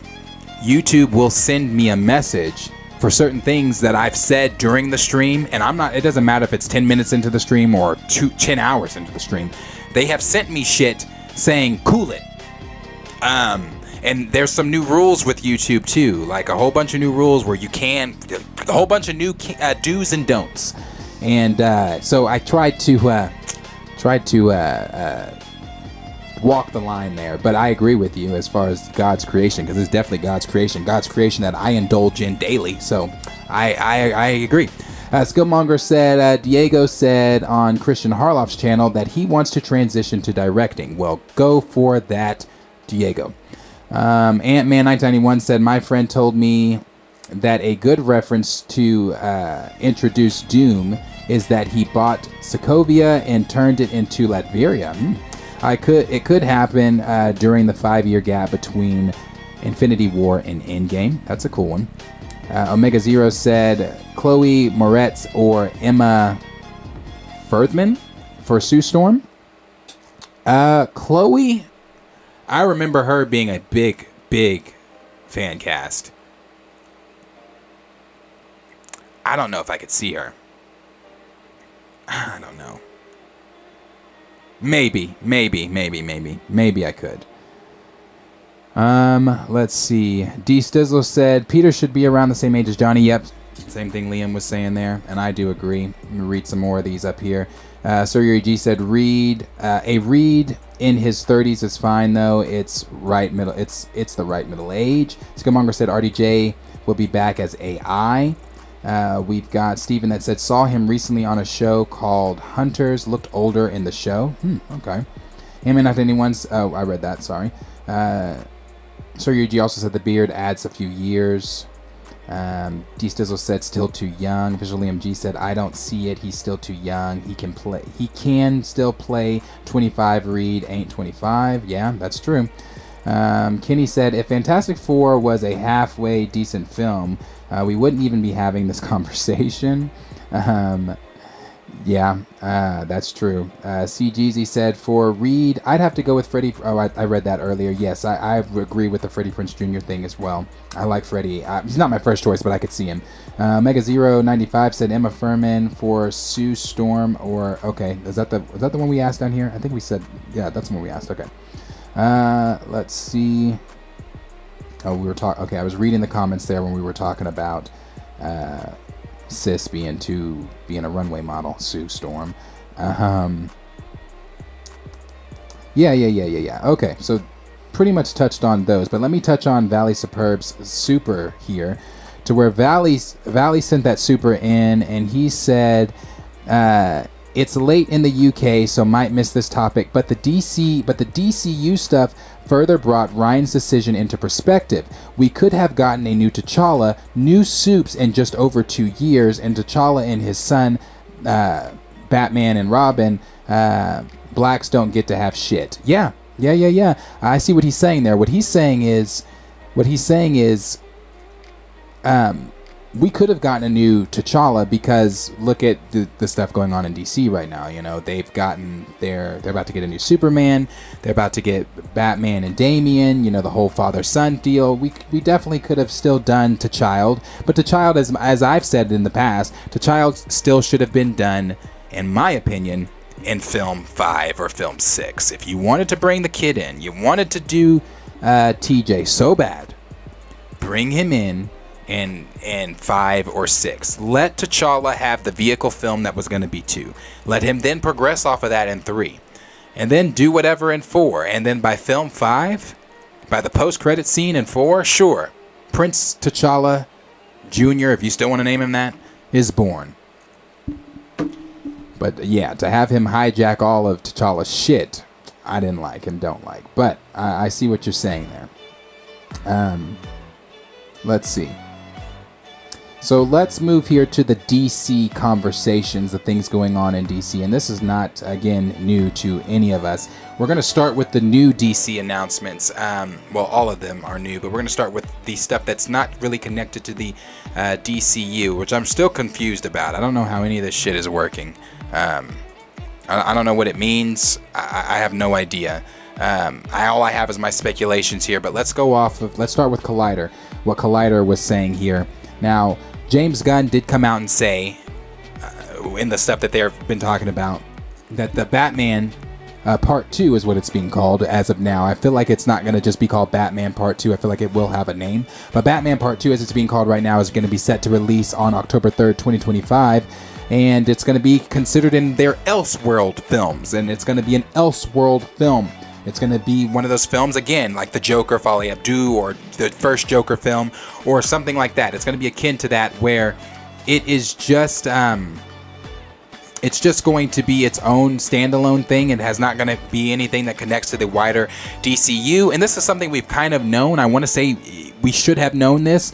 Matt Reeves has said from day one that he did not want his Batman to connect to the rest of the DC universe. And even with a reboot, I never saw them connecting Pattinson's Batman to the wider DCU, because the tone of that Batman, not just the tone, how real it is, I don't see you bringing that realistic of a Batman into what they are now titling Gods and Monsters. I don't think so. I don't see that Batman entering into this. But this is what Collider had to say about Batman 2. And this is, we're just going to start here. It says, in addition to revealing the release date for the highly anticipated sequel, Gunn also confirmed that Reeves is actively working on his Batman crime saga, which includes the Colin Farrell spin-off series, The Penguin, which is set to begin filming next month. As Reeves previously shared with Collider, The Penguin will directly tie into the Batman Part 2 and essentially lay the foundation for what things for where things and when audience reunite with Bruce Wayne in the film.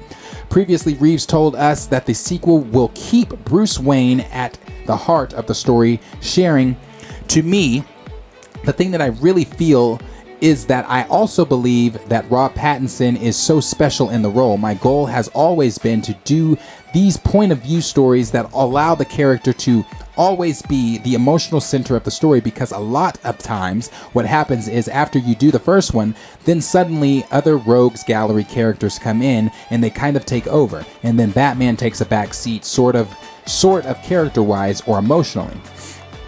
And then he goes on to say, I don't know about that one, but then it goes on to say, in the wake of the Gunn Safran appointment, the sequel was already eyeing a 2025 release date, so it's a relief to see that things seem to be remaining on track. Gunn seems very pleased with what Reeves has planned, saying Matt is working on the Batman sequel, which he thinks of as a Batman crime saga, which also includes the Penguin series, and it is its own thing. He's hard at work on that. He came in and pitched us some amazing, really cool stuff the other day, so our plan is for it to continue.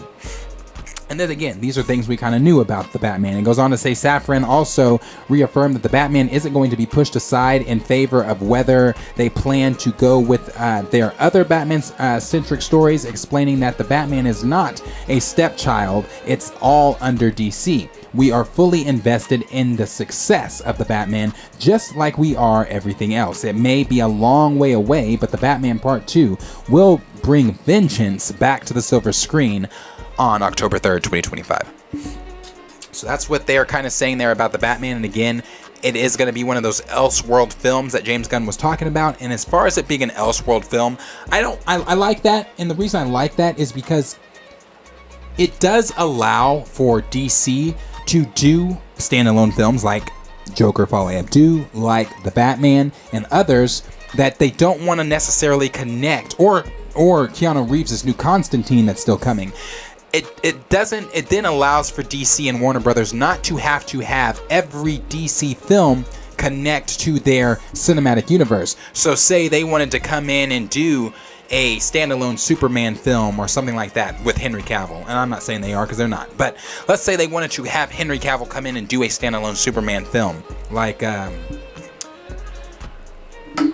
Red Sun or something like that. They could definitely have a one-off film like that that's not taking place or disrupting their cinematic universe plans. So the whole Elseworld thing, I don't mind. I actually do like it. It's fine. But then, moving from the Batman, he went on to talk about Ezra Miller and The Flash. And we've talked about The Flash and Ezra Miller quite a bit. I mean, again, unless you've lived under a rock, Ezra Miller was the highlight of 2022. There wasn't a tabloid or headline that they could escape. So seeing that James Gunn is still potentially wanting to keep Ezra Miller is wild to me. And again, it's not just, and we've talked about this, guys, we've been on this subject, it's not just the shit that Miller has done in the tabloids. I mean, I don't even have to name everything. We can just stop and start. We can start and stop with the grooming, honestly. We don't have to talk about the break-ins. We don't have to talk about the karaoke bar incidents. We don't have to talk about the numerous other arrests. All we honestly have to talk about is the grooming of Dakota Iron Eyes. And from my understanding, another child was brought into the mix of that as well. The fact that you are entertaining the idea, I don't give a fuck how good The Flash is, and I hope it's good. You know, I want to see a proper Flashpoint film done correctly. I don't give a fuck how good The Flashpoint is. In no universe should Ezra Miller be able to continue being the Flash. In no universe. Again, we can start and stop with the grooming. Right there, anybody in the Warner Brothers meeting rooms that says or entertains the idea of Ezra Miller continuing should immediately be escorted out and fired. Why is that even a thought for anyone over there to say to themselves, you know what? I understand that they are doing good. And that's all fine, because I've said that from the beginning. So don't come in here talking about, oh, mental health is... I get it. I have stated plenty of times on this channel when talking about Ezra Miller that I want them to get help, that I wanted for them to seek the help from a mental institution or something like that. And the fact that the fact that they had admitted themselves into seeking that help when it happened. Over here, I said that's number one. That's the first step. That's very, very, very good, because we all knew that that's something that they needed. But we cannot keep using that as a crutch. Just because they are seeking the help that they need does not then mean that the door then opens back to have the conversation that Miller returns. I don't think so. No. And the fact that they're entertaining that, but James Gunn called the Flash film the greatest superhero film, one of the greatest superhero films ever. And some people might be saying, well, he's saying that because he has to say that because he's the CEO over DC and blah, blah, blah, blah, blah. Yeah, he actually really doesn't have to say that, because they could have just said anything outside of our newly rebooted stuff be damned. Like, why care about Shazam? Why care about Aquaman 2? Why care about The Flash? Well, in the past, I've said there's no consequence. Well, James Gunn has seemingly given the idea that Zachary Levi's Shazam is going to continue as well. He's seemingly given the idea that Ezra Miller's Flash is going to continue as well. And again, I didn't like the wording around the Shazam stuff. We're going to get to that in just a second, but we know that the Flashpoint film is supposed to be really, really good. Just from the test screenings that have gotten out about the film, we've heard nothing but good things. I have not heard one negative thing outside of Miller themselves being attached. I've not heard one negative thing about the Flash film. I've heard nothing but good things from the test screenings. I've heard nothing but good things as far as it being one of the best, possibly being one of the best superhero films ever, and things like that. So the Flashpoint film, it possibly could still be really, really, really good. We'll have to wait to see on that, obviously. We're going to get our first look at that. What is that? 2 weeks from now, I believe. 2 weeks when the Super Bowl does happen. We're going to get to see a new trailer from the Flash for the Super Bowl, or during the Super Bowl at least. We'll get to see a new trailer for it. But let me jump to what he said about Miller returning, because I think it was Peter Safran. Actually, I'm gonna go to this for that. Peter Safran says Ezra Miller is committed to their recovery and will discuss their future as the Flash at a later date. This is where Peter said, when they feel like they are ready to have the discussion, we'll all figure out what the best path is moving forward. And I've seen some people saying, well, that's the generic business Hollywood answer to give, and it's the right answer to give. People have been saying, I've seen people saying that. I've seen people saying, don't look at that and say and think to yourself that in any way, shape, or form, DC or Warner Brothers is going to be bringing Ezra Miller back. I don't know that I can look at that and say without a shadow of a doubt that that's not what that means. I would say I'm 50-50 on it. I would say 50 of me says no, but 50 of me says yes, they possibly really will bring Ezra Miller back as the Flash. And again, the type of wording around it, like where he said when they feel like they're ready to have this discussion, we'll figure it out and move forward. If they continue Miller's Flash, but again, you've got rid of Henry Cavill as Superman.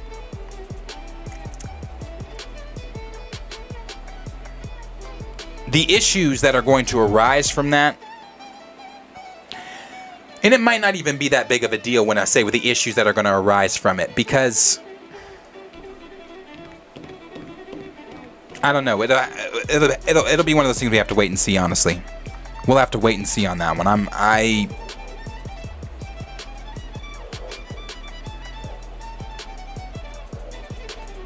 Hold on.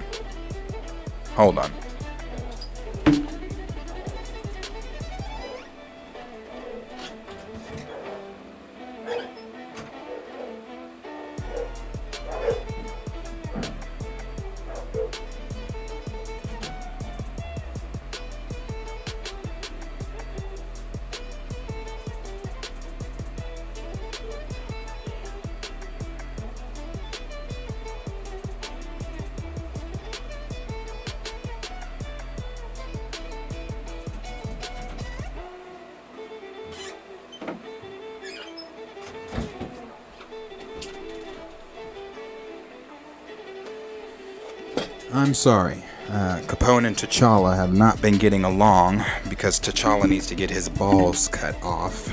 He's at that age, and these idiots are fighting from their crates. So, sorry. I don't even... again, we'll have to wait and see. We'll have to wait and see what goes on with Miller and the Flash, and if they're going to continue as the Flash. But some of the things said about, Zachary Levi's Shazam as well. Like, the possibilities that Shazam may not be leaving, it just doesn't, that Zachary Levi's Shazam specifically may not be leaving, because James Gunn did say that it's in its own world, or whatever the wording was he put around it. It's in its own world, it's this or that, blah blah blah. But it's seeming like maybe Shazam might continue, like some elements, or maybe that's... Here's the thing though, this is what I don't like. He said it's in its own world. So bro, Cavill's Superman couldn't have been in its own world. Black Adam couldn't have been in its own world. And you can't sit here and say that, well, Shazam really doesn't connect. Bro, let's not forget, an entire ass shoulders and down of Henry Cavill was in the first Shazam at the end. So you can't really say that. Like, that's why I said, is it a reboot Or is it not a reboot? Because it seems like we're keeping some things, and I still don't know. I mean, I still don't know. Obviously it's a reboot, but as I said before the announcement, I said I guarantee you guys he's still going to be kind of vague about this announcement. Like, he's not going to really give us whether or not it's a real reboot, who's staying, who's out, who's not. Like, so I don't know if Zachary Levi is still out, because even though he did announce things, it's still very confusing on what exactly the DCU is. Like, it's still very, very confusing. I'm still perplexed on how any of this shit is going to be going down. Let's see. Let's move into... Do I want to play the video? Let's move into what Gunn himself had to say. Let's just... And I know we've all kind of heard this already, but let's just listen to what Gunn himself had to say about rebooting the DCU and the things that are going to be coming, and etc., etc., etc. Let's see. Okay, let's jump into that.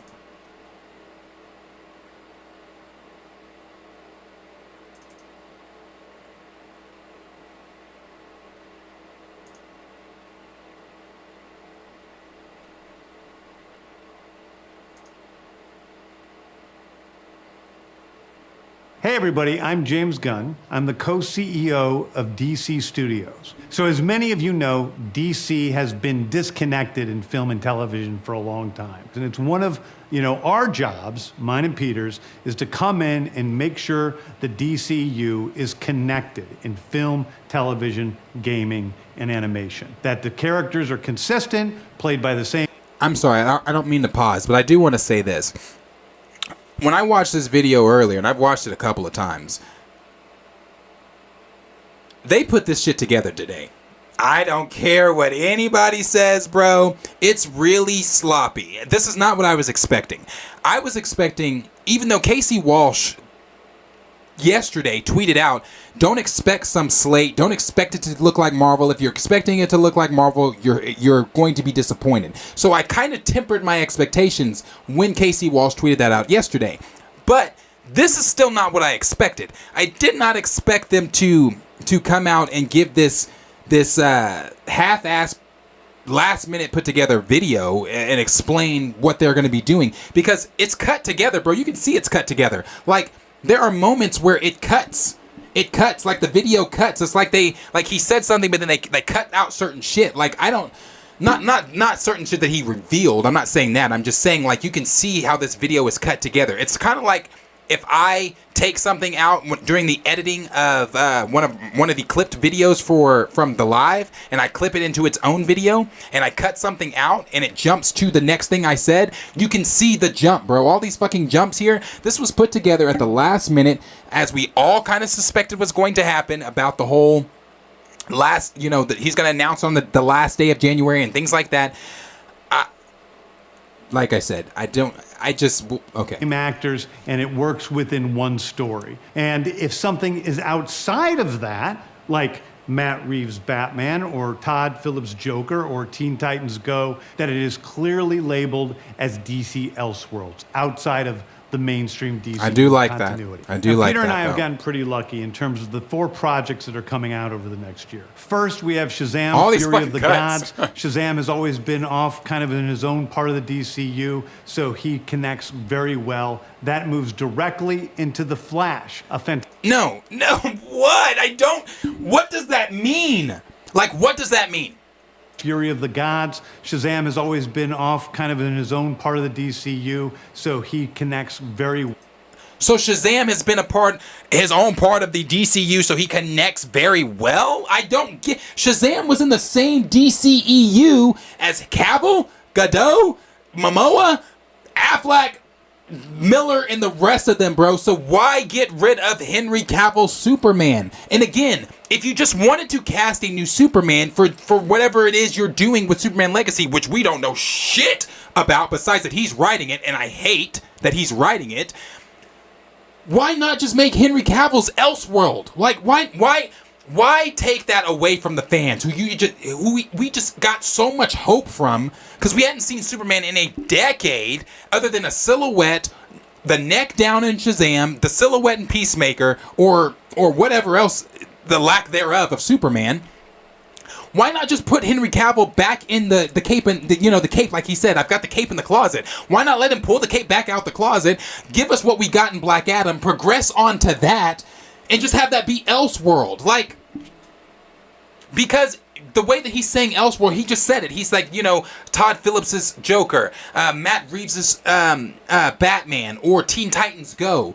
And then to say that Shazam has always been in his own little world, but he connects very well? What the fuck does that even mean? What? Well, that moves directly into The Flash, a fantastic movie that I really love that resets the entire DC universe. And then to move into Blue Beetle, a fantastic film about a kid who's a marvelous part of the DCU, and then into Aquaman 2, which... Okay, I do now the Blue Beetle stuff, the Jaime Reyes stuff, I liked because Gunn did say in an article, I think it was in the Variety article, he said Blue Beetle is set in its own world and fits directly into our DCU. It's kind of basically the same thing he said about Shazam. I don't know what the fuck that means. And I'm fine with the Blue Beetle thing because I'm fine with Blue Beetle. Why? Because we haven't seen Jaime Reyes in that DCEU stuff. We never saw him in the previous iterations of what was DC before the new regime. We never saw Jaime Reyes. We didn't get to see Xolo as Jaime, as Blue Beetle. So that's why I was always like, I guarantee you that Blue Beetle, and you guys know, those of you that have been here, those of you that have heard me talk about Blue Beetle constantly since it's been announced, I've said over and over, I don't think that they don't make Blue Beetle a part of their new DCU. I believed that Blue Beetle was always going to be a part of it, and I'm glad that it is going to be a part of it. That makes sense. The Shazam shit does not to me. It just doesn't. And again, a mediocre... Now, your mileage may vary, but a mediocre Zachary Levi as Billy Batson to me, coming in and continuing to be... I don't like him as Shazam. And I don't want to say just because I don't like him as Shazam, you X him as Shazam. My big thing is you X'd Cavill. You X'd everyone else. And again, I've said this many times. I don't have to have Cavill as Kal-El because we still get Kal-El. We're still getting a Superman film. We are still getting Superman continued on. But if you were going to make Shazam an Elseworld thing, make Cavill an Elseworld deal. And maybe you might even be thinking, because it kind of just dawned on me, you might be thinking to yourself, well, that wouldn't make sense because people would then favor the Cavill Superman over whatever new Superman. They'd be calling that Superman like the fake Superman, the Great Value, or something like that. I don't know. Maybe that could have been an issue. Maybe it could have. That kind of just hit me. Maybe it could have been an issue, but I feel like if you can do two Batmans, if you can do the Batman, because people are already going into Batman 2 or the Brave and the Bold that they're doing with preconceived thoughts on Pattinson's Batman. Some people, after Pattinson's Batman, saw Pattinson as the definitive Batman now. So now we're getting the Brave and the Bold iterations with Batman and Damian Wayans, and it's like, I don't know, man. I don't know. That's why I said...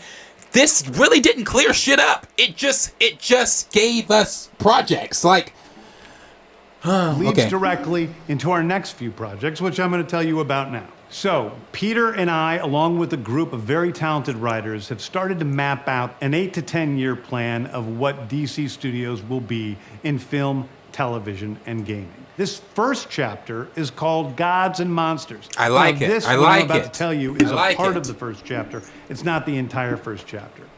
The first project is Creature Commandos. Keep it. Creature Commandos. Now, bro, I get it. And now, don't get me wrong. Listen here. I'm not really familiar with the Creature Commandos like that. Like, there are some characters I do know. Obviously, like Weasel, Frankenstein, and the others. There are a few characters I know, but like, I'm gonna be honest with you. This, to me, should not have been on the do it. You want to do it. That's great. I don't think it should have been in the things announced today. I think the things announced today should have brought hype, should have brought excitement, should have brought expectation, and it also should have brought ease. It should have eased a few people's minds. It should have been like, like a lot of those people that are still upset. Now, here's the thing, too, when it comes to easing folks' minds. Some people, no matter how dope whatever it is the rest of this stuff is going to be, or how dope some of this stuff is going to be, some people are still going to hate Gunn. Some people are still going to be saying fire James Gunn. Some people are not going to be able to accept the new reboot. And again, to those people I say, well, enjoy whatever it is you're watching. I, on the other hand, am one of the people that said DC needed to be rebooted. It needed to be rebooted. They needed this. But at the same time, this you could have kept to announce later on, in my opinion. Again, if you're looking, I'm not trying to shit on anybody looking for this. If you're looking for it, fantastic. But am I going to be tuned in to? Don't expect me to be doing reviews of Creatures Commandos. I'm not. I'm just telling you right now, I'm not. It's an animated series. I've written all the episodes. Something we're going to do that's a little bit different at DC is we're going to have characters move into animation, out of animation, usually having the same actor play their voice as who plays them in live action. Okay. The next, I know I'm pausing a lot, but we've all seen this video, so it really doesn't matter. I like that too. I like the fact that they are going to be using the voices of the live action actors and actresses and using them in the animation side of things. The reason I like that is because I like a connective shared universe. That's one of the things I love about the Marvel Cinematic Universe. Now, again, do I like the whole Elseworld things, like Constantine, Keanu Reeves' Constantine 2 that's coming, the Batman 2, Fale Abdu, Joker's 2. I like all the Elseworld stuff because then it allows you to do, like I said, like a solo Superman film, or it allows you to do a solo something that you could have never done in before, because it was connected to your connected universe. So like a Superman Red Sun or something like that. I like that Elseworld thing. And I like the fact that, again, that they're using voice actors that are portraying them in live action to do the animation stuff, because as Gunn has said, this is not the first time he said it. He said it a couple weeks back too. The video games, the animation, the films, it's all going to connect into their shared universe. And I like that. I really do. Project Up is Waller. I like it. This is a story of Amanda Waller, played by Viola Davis. Now, don't get me wrong. I love me some Viola Davis, bro. I love Viola Davis. There's Angela Bassett when it comes to my favorite actresses. Then Viola Davis is, bro, she's right there. She's right there. What she did as Annalise Keating in How to Get Away with Murder will never be topped. Will never be topped. She's amazing, and she's amazing as Amanda Waller as well. We all kind of suspected a while ago when the reboot was announced that Viola Davis was going nowhere as Amanda Waller, that she was probably going to stay as Amanda Waller. I'll tell you this though. An Amanda Waller series? No. Maybe. Depending on what this could look like. Again, if you're going to do an Amanda Waller series, save this announcement for later down the line, James. And the reason I say that is because you're trying to incite excitement. You're trying to get people on board with what you're trying to do. But who? I could be wrong. I could be wrong. Are you checking for an Amanda? I'm going to poll it up. Let's go to the fucking polls, because I got to know. I got to know. Let's go to the polls. I have to know. Are you checking? And that's not, before I even put this out there, that's not to say that I don't like Amanda Waller. I think Amanda Waller is a good character. And I think Viola Davis portrays her very, very, very well.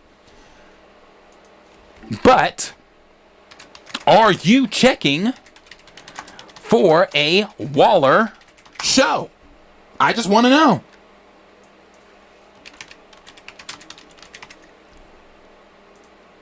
Are you checking for Waller? You guys tell me.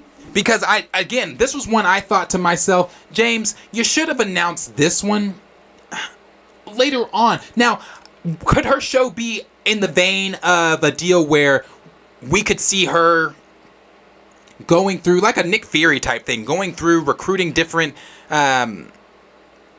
heroes or ex-heroes or whatever to her project?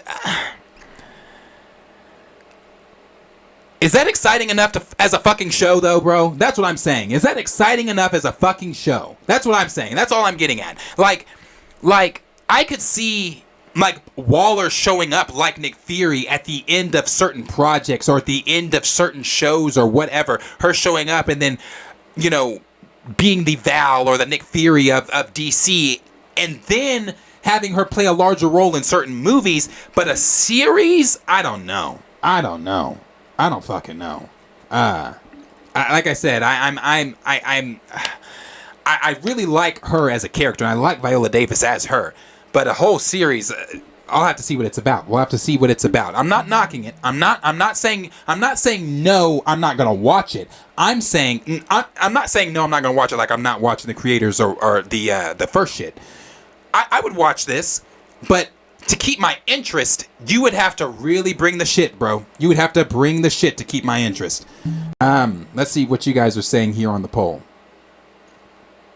We've got 53% of you said yes. 47% of you said no. And again, that's why I went to the polls, because I want to know. Let me know. Y'all looking forward to it? Hey, that's fucking fantastic. I'm glad that a lot of people are looking forward to seeing an Amanda Waller show. For me personally, you're going to have to show me something. You got to show me what it is we're doing in this Amanda Waller show. Like, again, I like the character just popping up. You know, popping up and then playing a larger role in a movie or something like that. But a whole series, yeah, what Rhyme said. I would watch it. I would watch it, seeing as how it's Viola playing the character. That's the draw for me. That's the draw. It's Viola. And I would like to see her be Amanda Waller for longer than a few seconds in a post-credit scene or a few seconds in like Suicide Squad or whatever. So again, I'm not saying no. I'm just saying bring the noise. Bring the noise. Bring the noise with it. Let's finish what James is fucking saying. Viola Davis is going to team up with members of Team Peacemaker, and this is a story that's been created by Crystal Henry, who did Watchmen, and Jeremy Carver, who created the Doom Patrol. It is a fantastic story that's out of this world, and I can't wait for people to see it. I have a question, James. I have just a quick question here, James. So Peacemaker staying too? I mean, we kind of already knew this. Per my time to shine hello a couple weeks ago, we already knew Peacemaker staying, because what did James just fucking say there? By Crystal Henry, we have Amanda Waller, played by Viola Davis. Viola Davis is going to team up with members of Team Peacemaker. With members of Team Peacemaker. And if you don't think John Cena is going to be back as Peacemaker, you're smoking dick. He's coming back as Peacemaker too. So it's like certain toys James Gunn kept, and he got rid of the other ones. He kept his toys. All the toys that he bought into the toy chest, he kept. But all the shit that he's not filling, it's like boom, boom, boom. So I said this last time we talked about DC, and I'm going to say it again. Maybe Josh over at Den of Nerds was onto something when he said, now let's rewind that. Josh didn't say from himself. Josh wasn't speaking for himself when he said, I heard from credible insiders and scoopers that James Gunn doesn't like Henry Cavill. He never once said, James Gunn just doesn't like Henry Cavill. That's coming from Josh over at Den of Nerds. No, he said, I heard he doesn't. I'm starting to believe that shit. I don't really care what James said, bruh. Like, because James also came out today and said, we didn't fire Henry Cavill. There was never, hold on. I want to make sure I'm getting that exactly right, what he said. Because when he said that shit, I said, what? He said, Henry Cavill was not fired. Henry was just not hired to be Superman in the Superman movie. There was never a deal in place for another movie. James. Now, we've talked about this shit too. When we talked about Black Adam, and I said that maybe Dwayne The Rock Johnson, not maybe, it's kind of seemed like Dwayne The Rock Johnson was trying to stage a coup over there at DC. Like, he wanted to be the news, he wanted to be DC. He wanted to take DC down the direction he felt DC should have been going. So the rumor out there was that Cavill, Gal Gadot, and a couple others kind of got together outside of Warner Brothers and DC, and he had Henry make that announcement. He had Henry, blah, blah, blah, blah, blah. But I disagree with that. I disagree with, like, first of all, I'm not a little kid. I'm not stupid. You're not going, and I'm not saying kids are stupid, but you're not going to insult my intelligence as if I am a child. And the reason I say that is because in order for Cavill to show up in Black Adam, that had to be approved. In order for Cavill to make the announcement he made, I'm pretty sure that had to be approved. So, it's weird that Peacemaker's staying and all that shit, but you're not. And then saying that Cavill was never fired, he was just not hired. What? What does that mean? Like, what do you mean he was never hired or fired? He just wasn't hired, sir. Did he get paid for Black Adam? Then he was hired for Black Adam. Like if he got paid to do Black Adam, he was hired for Black Adam. Not to mention, he even filmed scenes for The Flash that have been since taken out of The Flash since this new announcement. But he even filmed scenes for The Flash. So no.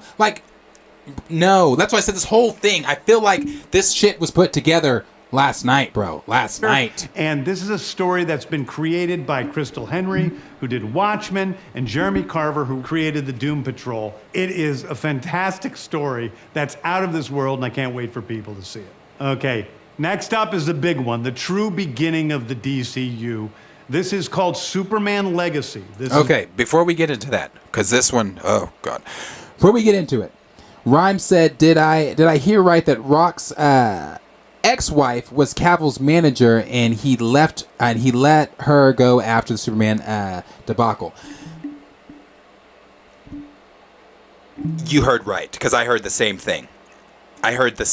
So I want to say that you heard right, unless we're both just hearing some lies. I want to say you heard right. And then we've got Black Cinema Critic that says, sorry, bro, but you're being real out of pocket with this one. Henry Cavill was gone before James got hired, so he had no approval for that. But see, here's the thing.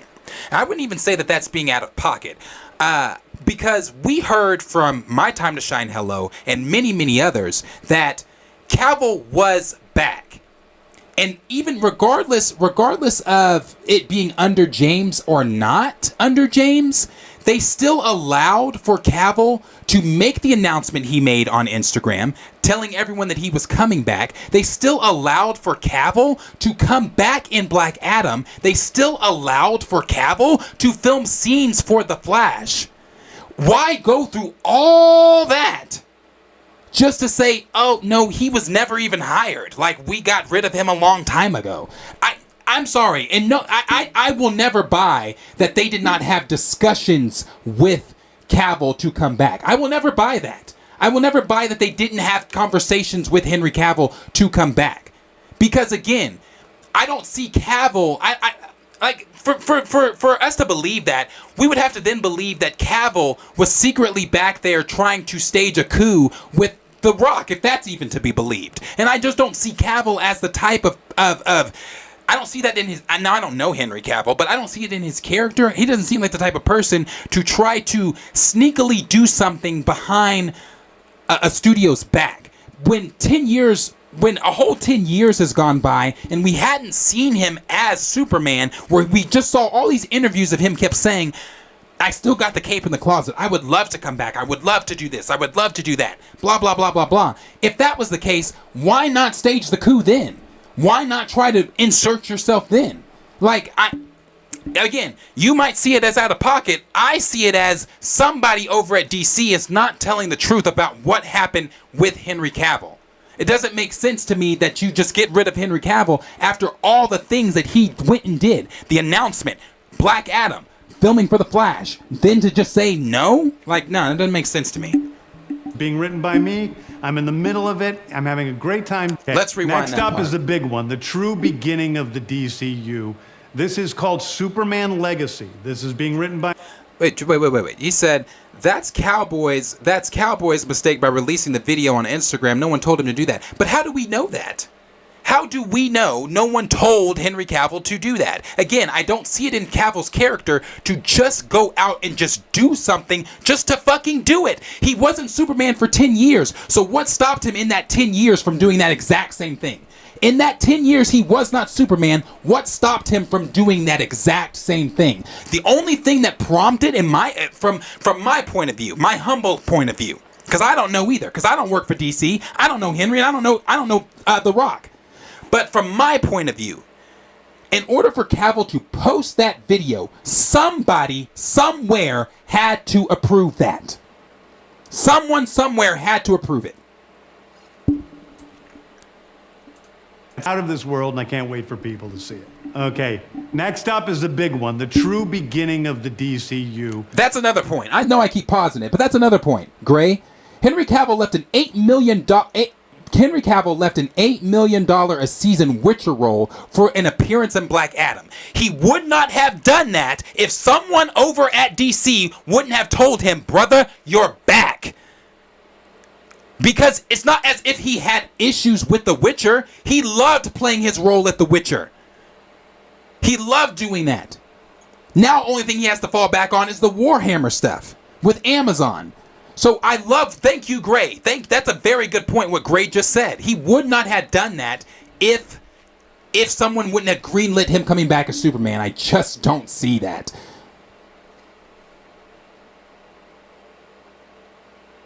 Okay, so let's jump into this shit. And I'm gonna pause it again because he's about to say something at the beginning. Okay, next up is the big one, the true beginning of the DCU.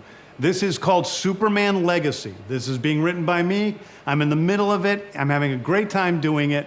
And Superman will be released into theaters July 11th, 2025. Okay. Okay. No. Yes to Superman. Yes to Superman Legacy. Yes to all that.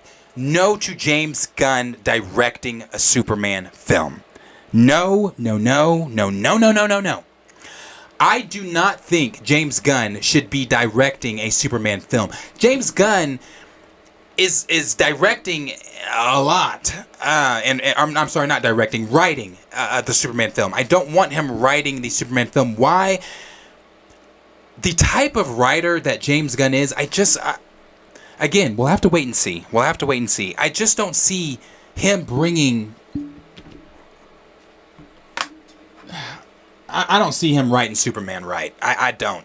I don't want Superman to be Guardians of the Galaxy. I don't want him to be Suicide Squad. I don't want him to be Peacemaker. I want him to be Supes. I don't want him to be Superman. Now, again, as I've said since day one of James taking over, I do trust James Gunn as a CEO. I do like James Gunn.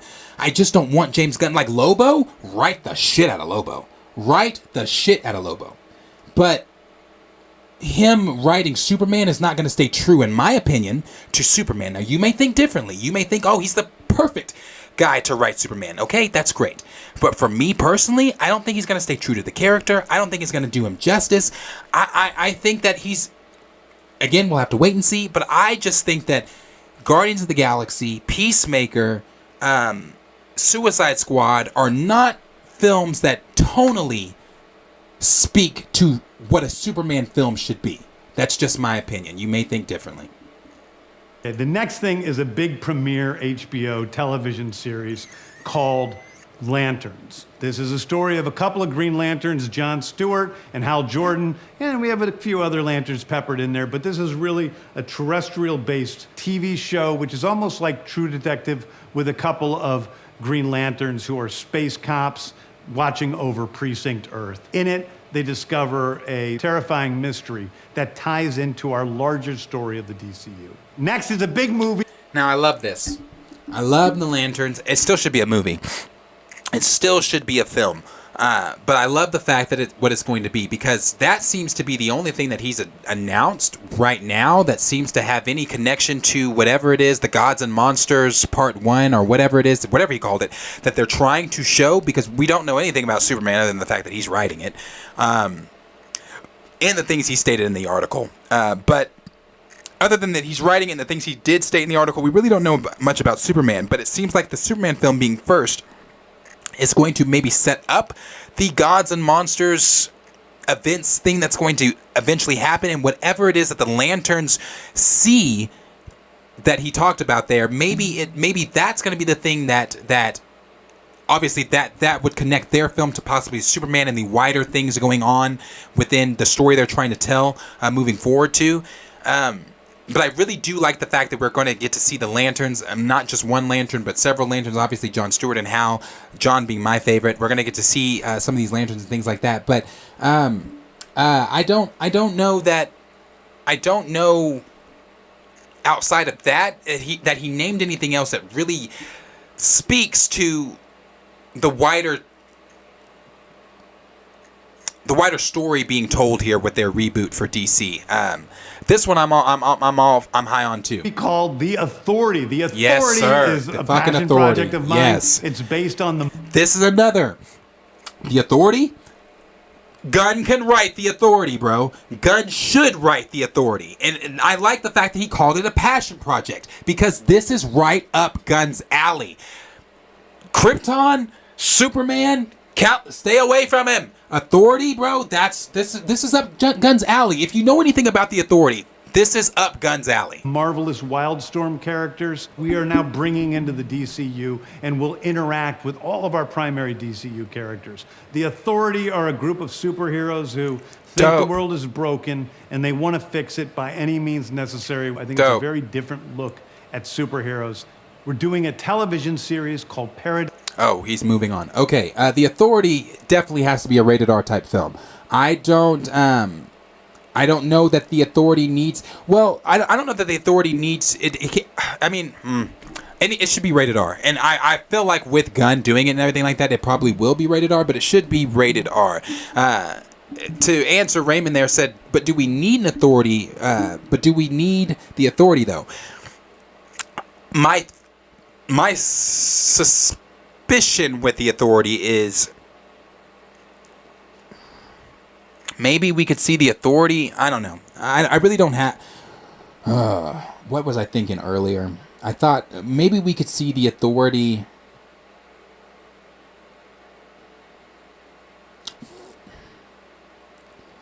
but we would have to have a Justice League team in order for that to happen. And it seems like we don't have a team. Or maybe they're not the Justice League just yet. Maybe they are. I mean, because if Batman's got Damian Wayne, maybe they already are the Justice League. But it seems like this whole thing with the mascara is somewhat of an origin. So no. So I don't know. We'll have to see. We'll have to wait and see. We'll have to wait and see about The Authority, but I am excited for it. Paradise Lost. Paradise Lost is the story of Paradise Island, usually known as Themyscira, which is the birthplace of Wonder Woman. It's almost like Game of Thrones with Westeros, but with all of the inhabitants of And I hope it's Island. this dark. The introduction of the DCU's... I don't know what the fuck happened. Oh, look at that. And here we go from the Joker. Hey everybody, I'm James Gunn. Mere HBO television series called Lantern. Green Lantern, but this is of they did Authority and will fix it, known as Themyscira, which is the Game of Thrones with Westeros, but with all of the inhabitants of Paradise Island. The introduction of the DCU's Batman is the break. Yes, Johnny. He's basically doing Superman versus Elite with the authorities. Yes, that's what I was thinking. I was thinking something like that earlier, like we could see them being the antagonist in the film more than anything, for sure. And I agree with Black Cinema too. The Crime Syndicate would have been dope too. The Crime Syndicate would have been extremely dope to see. Blues House said the Authority is the annihilasis of the Justice. Yeah, that's antithesis of the Justice League. Yeah, that's why I was saying. But that's why I was thinking to myself that the League established by this time, because then that would be really cool to see the Authority go against the League. But I don't know. We'll have to wait to see if the League is even established or anything like that. Brave and the Bold. The Brave and the Bold is the story of... I'm rewinding this because this is the thing that I'm most excited about. I am most excited about this right here. With all of the inhabitants of Paradise Island. The introduction of the DCU's Batman is the Brave and the Bold. The Brave and the Bold is the story of Batman and his actual son, Damian Wayne. This is based on Grant Morrison's great comic book run. Damian Wayne is my favorite Robin. He's a little assassin who Batman tries to get in line, and so this is the story of the two of them and the beginning of sort of the Bat family. I love it. Love it. I love that. Okay, and the reason I love it is because I fucking love Damian. I think Damian is... I love him as Robin. This means that we are getting an older, more seasoned, grizzled Batman. I love that too. that's why I was kind of thinking to myself, wait, so is the League established then? But then you start talking about the stuff with the mascara and Wonder Woman, so maybe they're not established or anything like that. But I love this. I really, really do, because it's like he said, starting the Bat family, bro. And how many times have we said we want the Bat family in live action? I would love to see the Bat family in live action. So I'm really high on that one. I think that next to Superman is next to the Lanterns and then Superman is my most anticipated thing that he named. I really want to see this Batman Brave and the Bold. I think, again, that Damian Wayne is such a great Robin, such a great character, such a great little shit. I love him. And then the fact that they're basing it off of, Morrison's comics, I really love that as well.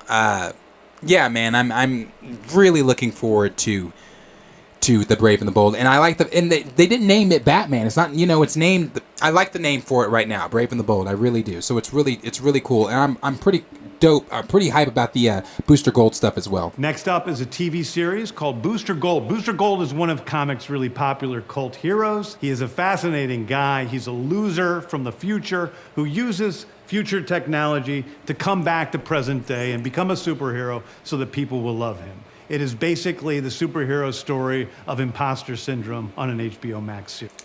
And one of the things we've heard about the Booster Gold stuff, rumored-wise, rather, is that the original Blue Beetle, help me, Ted, yes, is supposed to be in the Booster Gold series. He said this was a series, right? I think he said this is a series. But that the original Blue Beetle is supposed to show up in the Booster Gold stuff, and it's supposed to have ties to Blue Beetle. And I believe that the original Blue Beetle is also going to be mentioned in the Blue Beetle film with Jaime Reyes. So pretty interesting. Yeah, Ted, thank you, Ted Korg.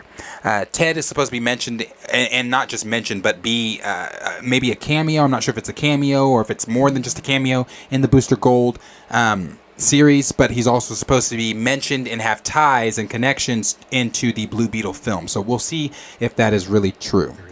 One of my favorite comic book series from last year was Tom King's run on Supergirl, Woman of Tomorrow. And so we're going to turn that into a big science fiction epic film. Now, Superman is a guy who was sent to Earth and raised by loving parents, whereas Supergirl in this story, she is a character who was raised on a chunk of Krypton. She watched everybody around her perish in some terrible way, so she's a much more jaded character.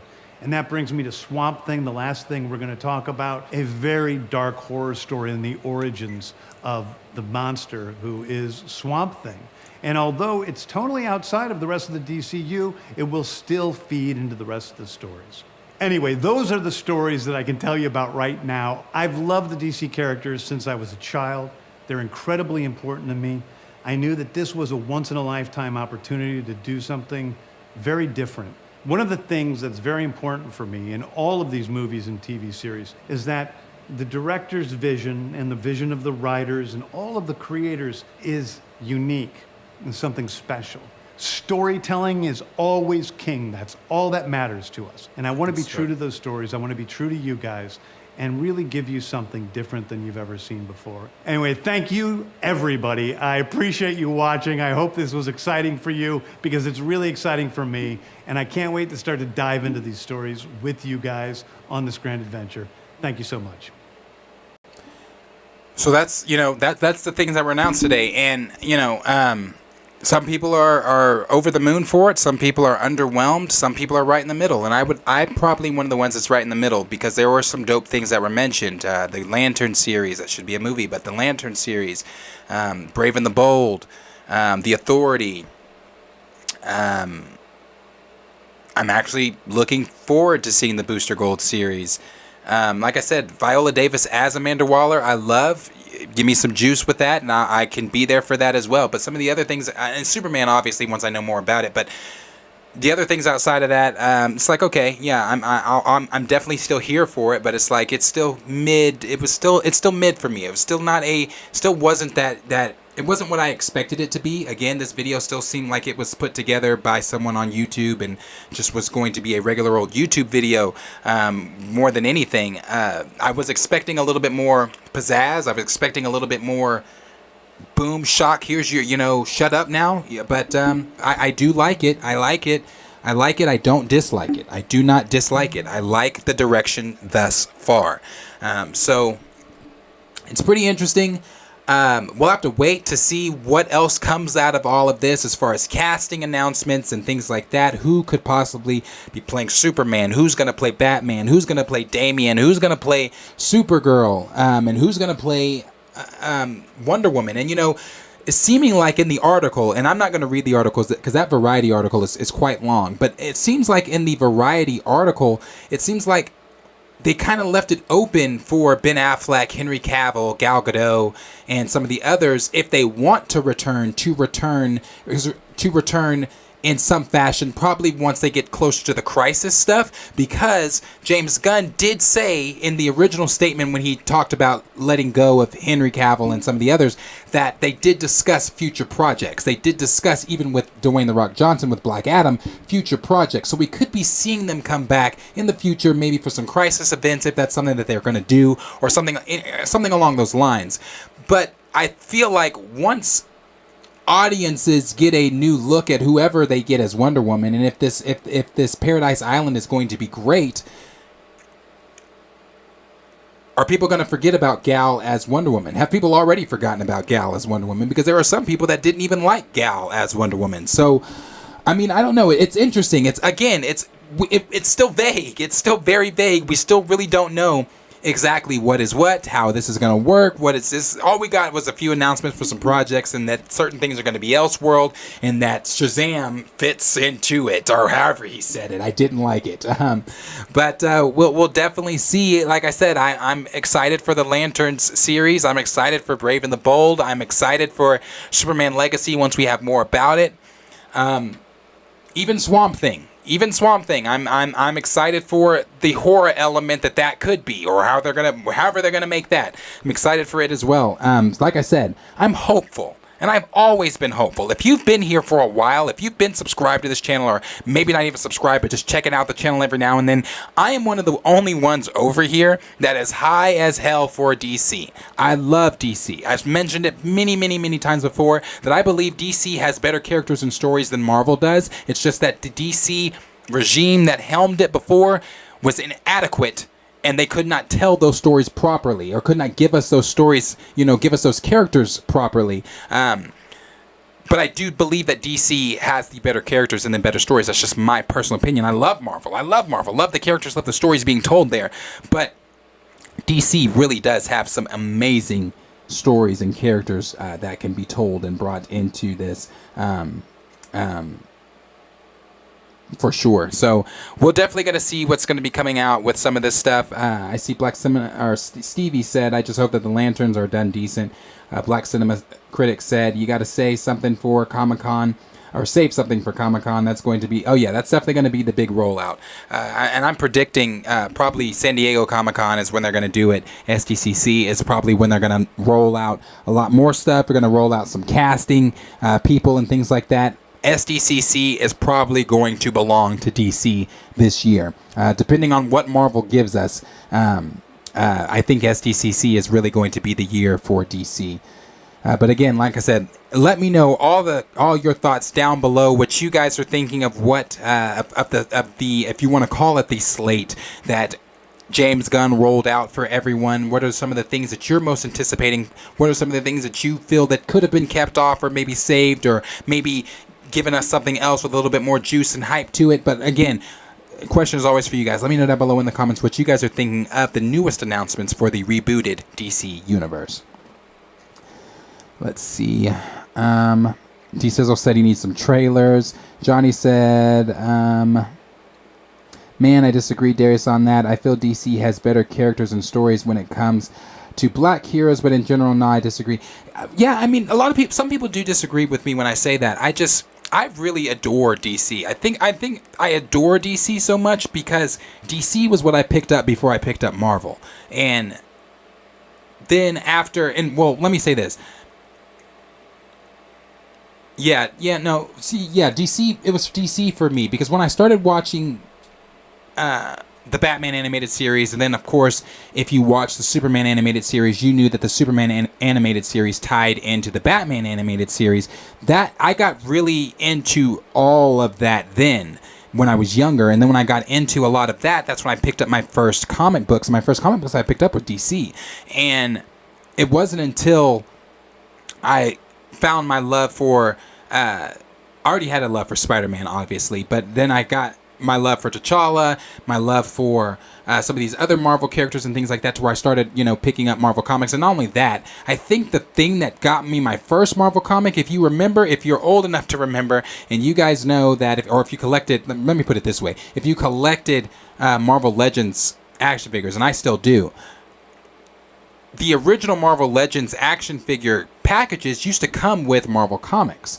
And I believe that's where I got my first Marvel comic, was from those packagings. And when I got my first Marvel comic, I was like, oh shit, this is dope. These, blah, blah, blah, to where I started collecting and reading more Marvel's comics and things like that. I adore Marvel. I think Marvel's great. I think my thing with DC is just that was my first love. DC was my not before Star Wars, but it was actually, no. DC came before Star Wars. I didn't get into Star Wars until second grade. Yeah, DC came before Star Wars. But Star Wars tops them all. DC just came before Star Wars. Let's see. If you got anything at the bottom, well, actually, I'm going to kind of go midway here. Well, actually, let's do this. Does anybody have anything that they want to say? Because this was a winded one, and this goes up quite a bit.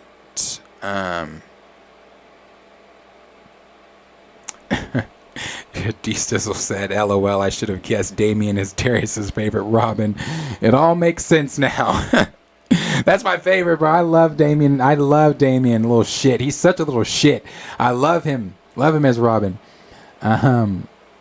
Raymond said, make it make sense. So is Superman still younger? What's Dick Grayson's status? Bro, that's what I said. I don't know.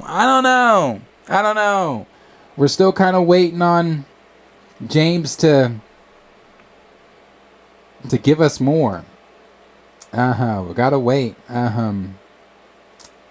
Yeah. Does anybody have anything that they would like to say down lower? Let's see, because I if you guys want to, if you're in the Discord and you go to the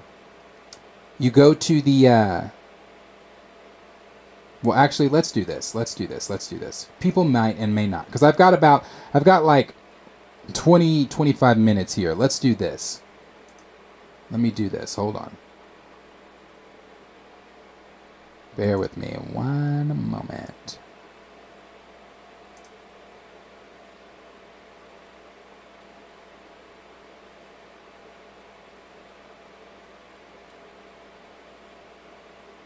I'm going to do this for you guys. Let's just do...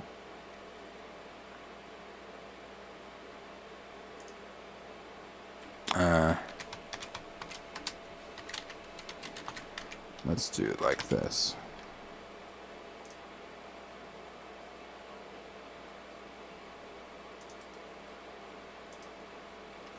Okay.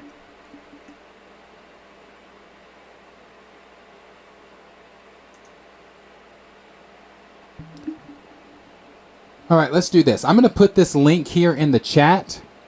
Anybody that has any thoughts that you would like to share and come on and actually vocally share instead of putting it in the chat here, you can click the link there.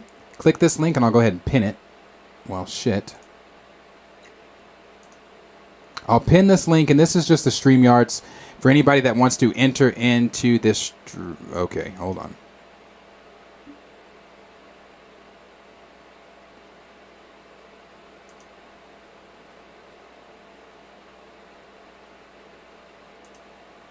All right. So anybody that wants to enter into the StreamYards, you can do so if you have any thoughts, or it doesn't have to be necessarily DC thoughts. If you have any thoughts over any of the topics today, please, you can enter into the StreamYards, and then you can give me your thoughts on things that you might want to say or talk about or whatever.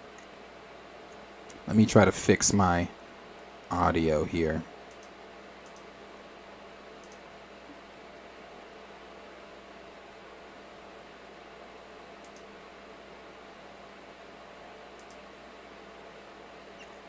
All right. I think this thing can hear me, or maybe it. Let's see. I'm about to bring K-Dot in. Maybe it will be just fine. We'll see.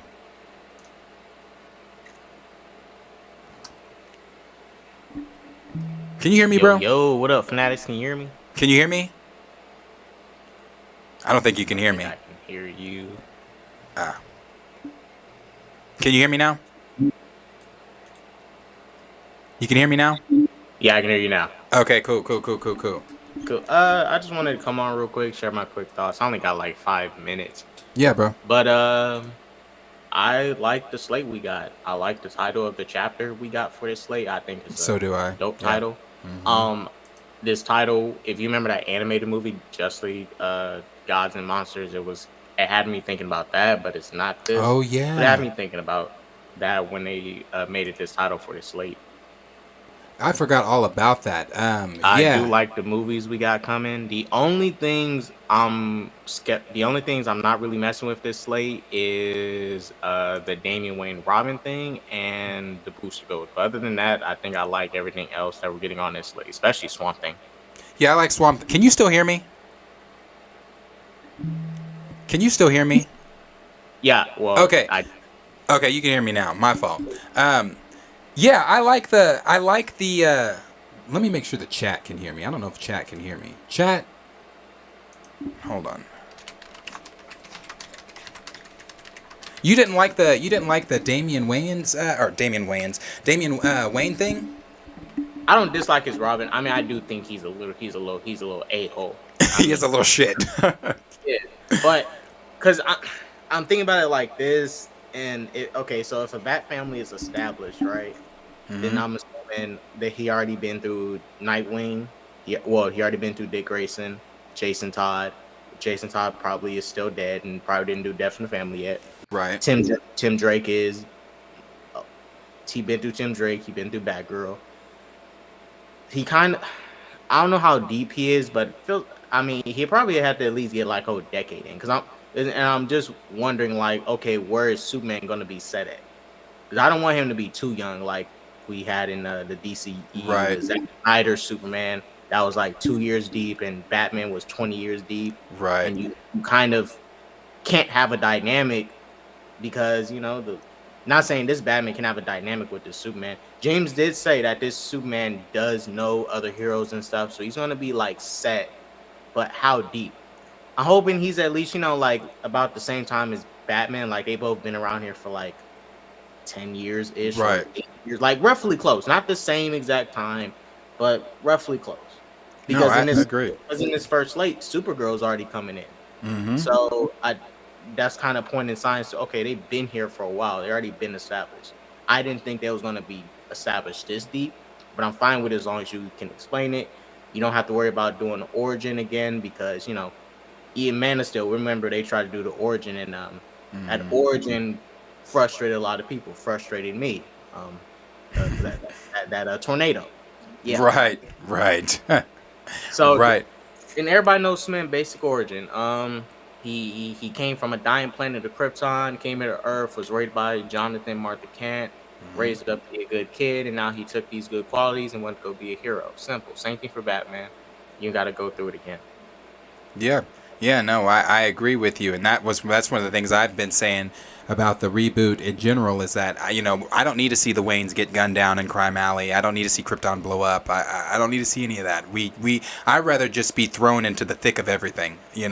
I wanted, to be honest, I wanted an established Justice League. I wanted the League to kind of be established already. We didn't necessarily have to see that. I mean, I wanted to. Right off the bat, we didn't have to see that right off the bat.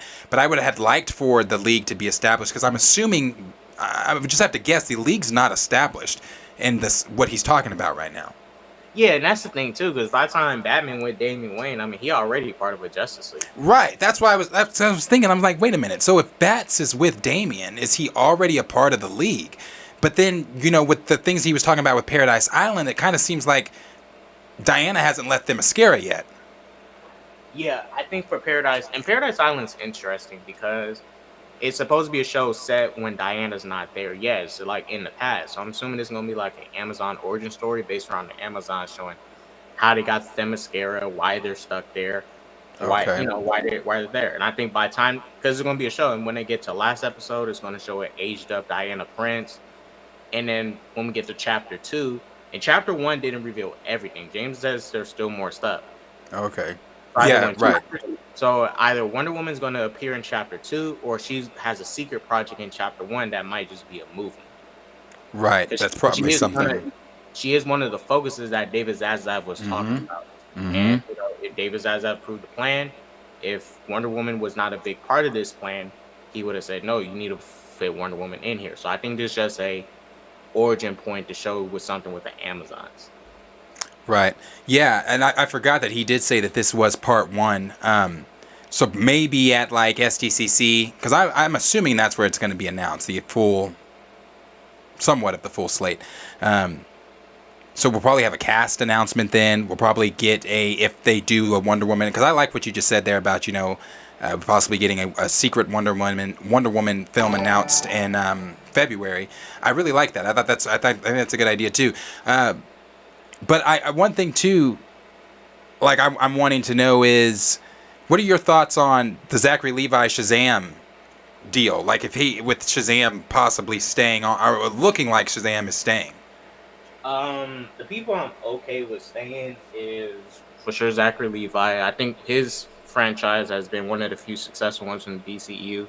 Mm-hmm. First movie didn't make a lot of money, but that's expected for Shazam. He's a new character to people. Right. I think the only exposure people had was that Injustice game from 2013 and some comics, but he didn't get that much exposure. Right. Now this Aquaman deal, Jason Momoa, I'm okay with him staying. He had a successful $1 billion movie, but James did say you won't see the same actor playing multiple characters. Right. He did say that. He's gonna get his third movie, but that's it, and he's gonna end up being Lobo. Right. So that could be the case. I'm okay with him staying. Gal Gadot, I'm okay with her staying. I'm not tripping off her. For me, Ezra Miller, I don't care what it is, he gotta go. He can't run. Got to go. He got other issues. He got issues. He's been going around Hawaii, fighting everybody. Right. But I've been wanting him gone since 2017 because I never ever liked this Flash. I never thought he was a good Barry either. Yeah, I never saw him. Never liked this. Yeah.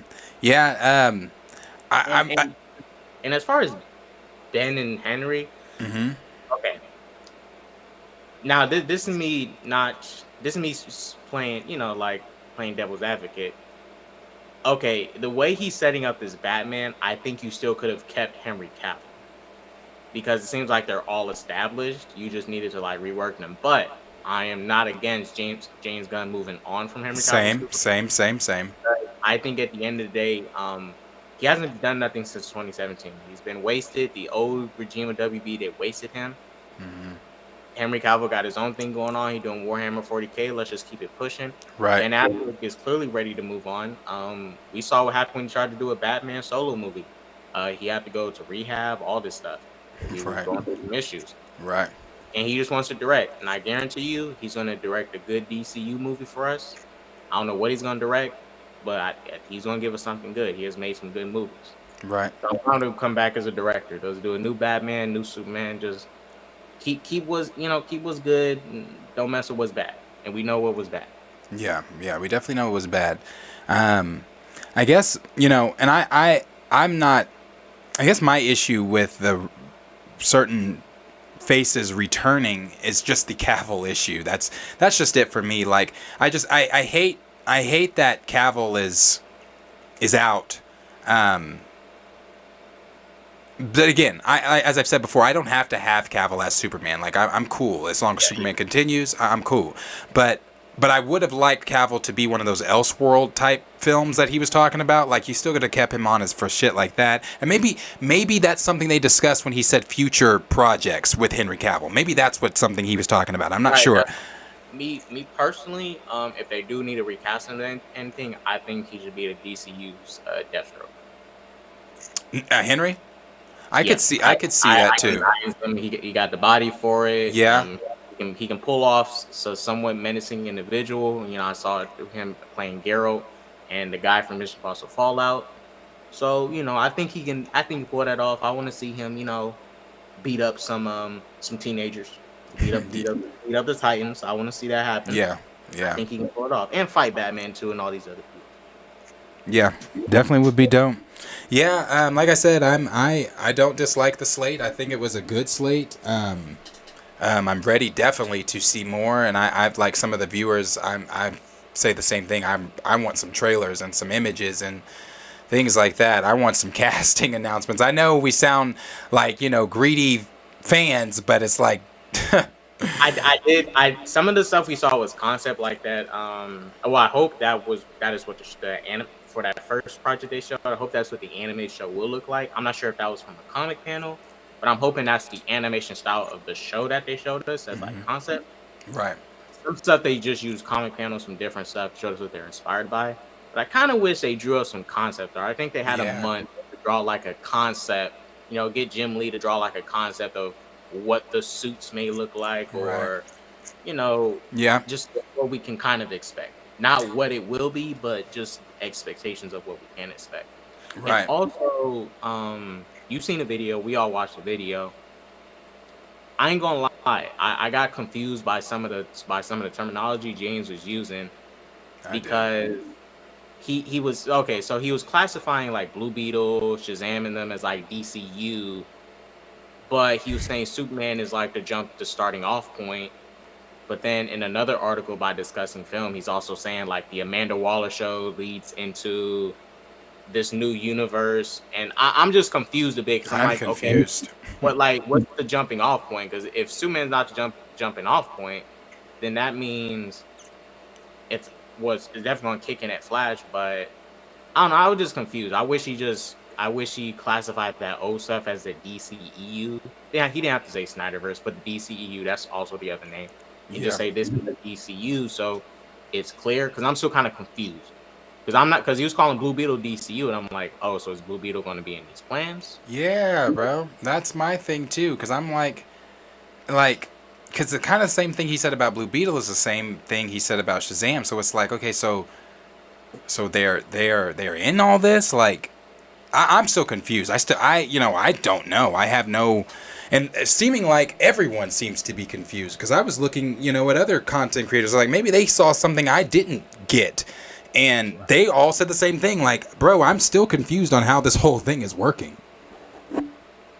Right, as long as they can explain it, make it work, and that's why, in the movies, that's the job of the movie. The movie's supposed to explain it and tell us what the roadmap is going to be through the films. But just from how he presented it, I thought it was the terminology he used, he could have tried to differentiate stuff a little bit more for me. Yeah, for sure. I said the same thing too about his terminology. I didn't like the terminology. It's weird. Again, I'm still in the same place that I started today with, confused about the future of the DCU. I'm still confused. I obviously we have projects named, but the confusion is still there for me. But I guess we'll have to be patient and wait and see what it is he gives or whatever else he talks about. Right. So yeah. I mean, other than that, I don't want to keep you too long because I'm gonna go back into the audience. I gotta take care of some stuff. But thanks for having me on. Yeah, and plug yourself too. I mean, everybody already knows who you are, but go ahead. Guys, I am SJK.Sanctum. I just did a stream on this today. Got some videos coming along the way. Check me out. Most people here subscribe, know who I am. Right. So I'm just plugging myself for new people. SJK.Sanctum. We do reactions, reviews. We talk about just about anything on my channel. Come check me out. Yep, definitely go check out SSK. That's my bro right there. Definitely go check him out. He's got some good shit. And follow him on Twitter too, because bro be having me dying on Twitter with some of the shit that, like, when you reply to stuff or something, I'm always liking that shit because that should be funny. That's why I be tagging you and stuff. I'd be like, K-Dot would get this. I'm gonna tag him. But yeah, bro, I appreciate you coming on, and I'll definitely check with you soon. One last thing I'll sneak in before I leave. Yep.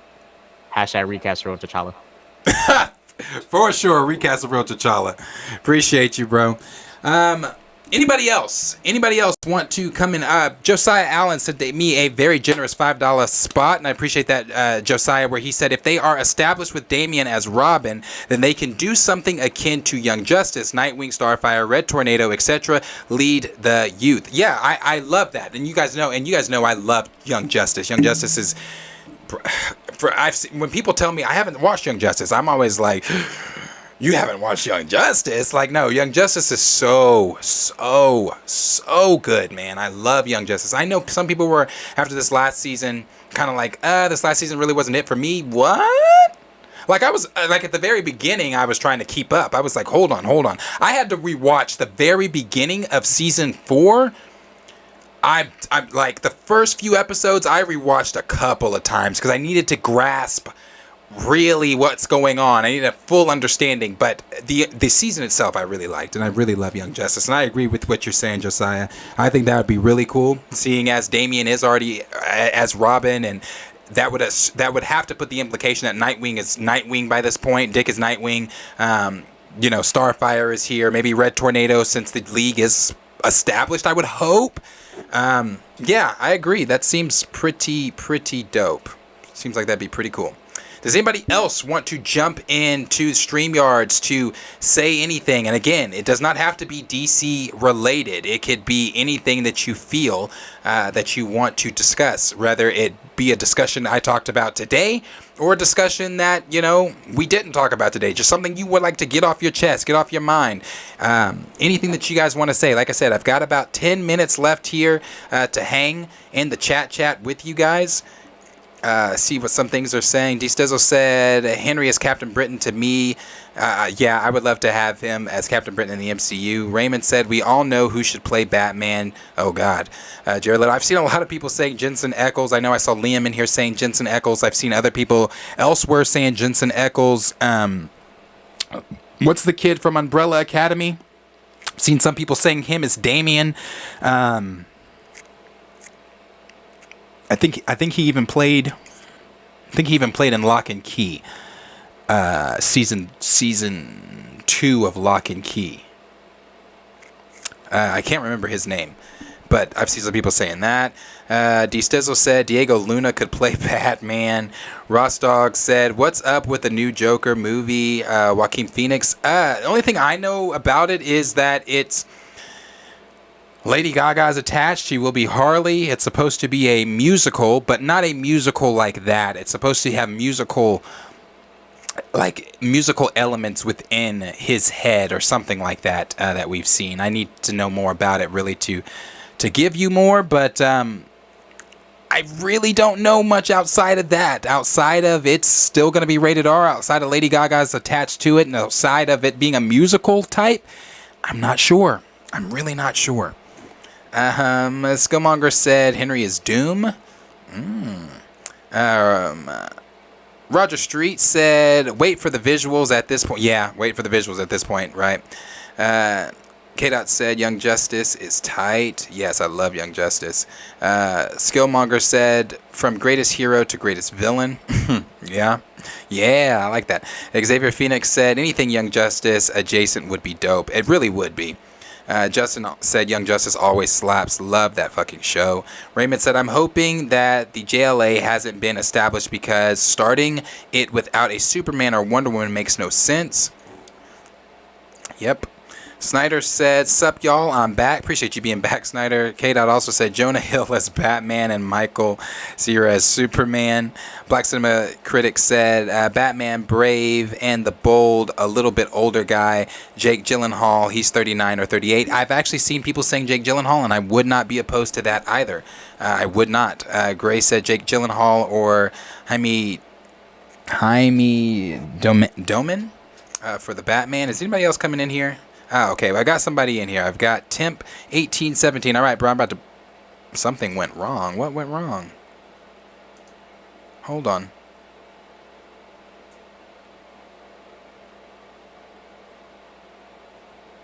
Hold on, everyone. I'm trying to get this back in here. Okay. Come back in, Temp. If you're still watching, come back in. If you're still watching, Temp, come back in so I can get you back in here. I don't know what happened with that, but drop back into the StreamYard so I can get you in here if you're still interested in coming in. And anybody else interested in coming in, please come in. Official EMG said, "I don't mind Sasha staying as Supergirl, but I would prefer Kara with the blonde hair, blue eyes." Kira, yeah, so would I. Honestly, I doubt she's staying as what the fuck is going on? Okay, there we go. I doubt she's staying as Superwoman though, or Supergirl. Raymond said Joker 2 is going on Broadway after its theatrical run. Gray said Jake is 42 and Jamie is 40. Raymond said Sasha has to stay as Supergirl. That's the least they could do. I don't know that she is, though. Anybody else? I'm going to close the StreamYards if nobody else is coming in. Temp, if you still want to come in, if you're still watching, please come back in. Let's see. Hungry Almighty said, "Get an actor that's around 36 but is believable as a 40-year-old. Let's see. Snyder said, "Only hype for Lanterns, Brave and the Bold, Swamp Thing, and the Authority/Wildcats. Also, in my opinion, I thought the event was okay." Yeah, it was okay. If you want to call it an event. Event is such a strong word to call it. I'd call it a gathering. Raymond said, "This slate will be canceled before it begins. We'll have another monster universe on our hands." Snyder said, "And hyped for the Batman Part 2 as well." Yeah, I'm excited to see Batman. Let's see. Hunger Almighty said, "After looking at the pic of Hal Jordan with the beard and watching The Boys, Jensen Ackles as Hal, I could see it."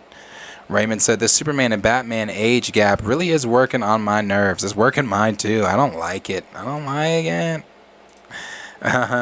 Snyder said also, "I don't like how he's picking and choosing." Yeah, bro. Like, why get that? Bro, I'm telling you, it was a whole deal earlier. Yes, I know. Official EMG said, "Grace said today that Supergirl, Wonder Woman, Superman are still all taken out at the end of The Flash." Wait, Supergirl's not in The Flash? What? What the fuck? Snyder Steppenwolf said, yeah, gathering. Gray said, "I still want Nicholas Hoult as Batman. He's 33, but he looks younger." Amen 1991 said, "Can't wait for both Batman movies."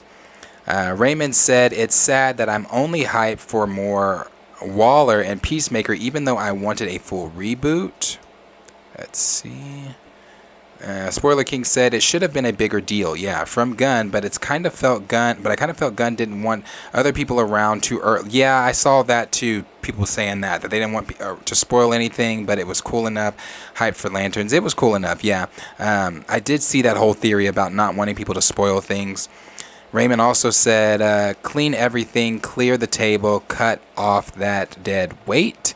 D Stizzle said, "If this was announced 20 years ago, I would have been hyped, but I stay in low expectation mode nowadays." Yeah. Raymond said, "You got to gut the turkey and clean it and season it, beloved, before you serve it. Sometimes you need to let it sit with the seasoning and the spices before you cook it." Good way to put it. Official EMG said, "She's in the movie, but she's not in the universe created at the I see. Skillmonger said, Grace said they took out the Keaton cameo. Shut up! In what? Took out the Keaton cameo in what? Snyder said, I know they took it out of Aquaman. Because like he was supposed to show up in Aquaman, then Ben was supposed to show up, but I think Ben is, I don't even fucking know. I don't even know if I really care. But it took out Keaton from what? Snyder said, also, I bet Gunn will make Apollo and Midnight goofy characters. I hope he respects the characters and the lore. I don't want another Drax situation, bro. He's got to stay pretty accurate to Apollo. He's got to stay pretty accurate to Apollo. And Midnight, both of them. But, you know, I saw conversations. Do I want to get into this? I saw conversations about, you know, representation is important. Obviously, you guys know I talk about that. But I don't want them to... Obviously, with Apollo... we don't make them the gay characters. Like, they are. They are. But just have it naturally flow, bro. Don't try to like force don't try to be so woke and forcing shit and things like that. I'm not saying like anything like that with that. I'm saying like even with people of color, like don't force shit. Like when they race swap, like that to me, when you're race swapping in certain things, you're forcing certain shit. Like just let Apollo and Midnight just flow. Like you don't have to go in there and say, hey, we're the gay characters. Like just let that shit flow, bro. Like that's what I mean. That's what I mean. I just like let that shit just go. Like you don't have to go in there and be like, oh, well, these are the established. Like because even there's a new DC book that's an LGBTQ book.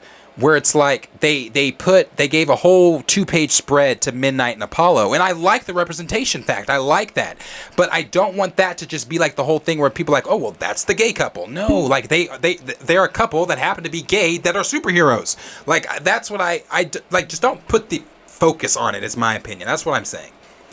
Like just you don't have to force shit. Like let them be what they are. Let them be the gay couple that they are, but also. Just let that be, bro. You know what I'm saying? I don't come in here and be like, well, and to the left is our gay couple. Like this our gay couple. Like you don't have to do that. Like it just doesn't have to be. That's my worry for Apollo and Midnight, especially that I've seen the LGBTQ book. That is great. The book the LGBTQ DC book is great. It highlights many of the LGBTQ characters. But I just don't want that to be the only thing that they're known for, just that they are the gay couple when they are so much more than that. Let's see. D-Sizzle said, if Zach would have stuck the landing... Wait, did somebody end the StreamYards? You know, something else went wrong with StreamYards, so we're going to say, fuck StreamYards? And not use StreamYards, because I don't know what the fuck is going on, and nobody else came in, so it's okay. Let me go back. Let's see. Spoiler King said Keaton is a part of the movie Flash, not just a cameo. He is, yeah. He's a part of the movie Flash. That's why I'm like, wait a minute, what's going on with Keaton? No, Keaton's a part of it. I mean, Keaton's going to do damn near most of the promoting for it, because Ezra sure in the hell can't. Phoenix said, uh-oh, they axed Keaton, then I'm no longer interested. No, I don't think they didn't axe Keaton. Keaton's still in it. Hungry Almighty said, what do you think of Richard Madden as Batman? Why do I know the name, but I'm blanking on the face?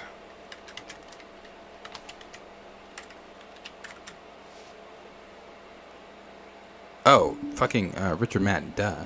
I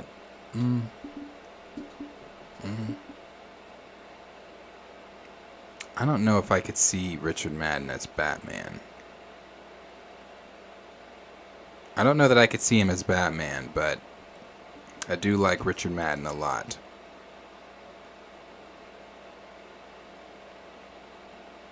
Alright, let's see. Hungry Almighty said, oh, that was you again.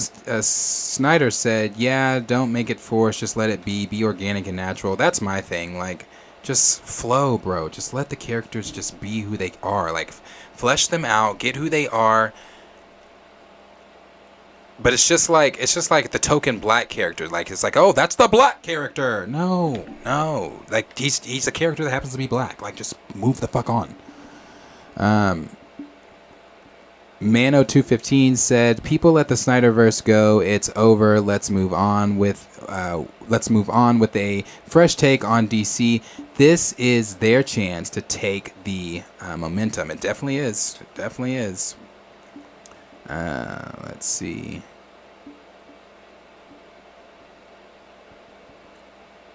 Blue House said, I agree, don't force their sexuality, let them just be that. Yeah, that's it. Like, don't force it. Just let them, like, the same way you don't force a heterosexual relationship because you normalize, like, it's just normalized. Like, normalize a character being gay without you having to fucking do a whole pride parade for it. Like, just make the character who they are, bro. It's just that simple. Like Official EMG said, just make them fully fleshed out characters. That's all there is to it. Like, yes, that's all there is to it. Snyder said, also, what makes me mad? Gunn said Damian is my favorite Robin. I'm like, good for you. Where's Dick Grayson, Jason Todd, Tim Drake, Stephanie Brown, and Barbara Gordon?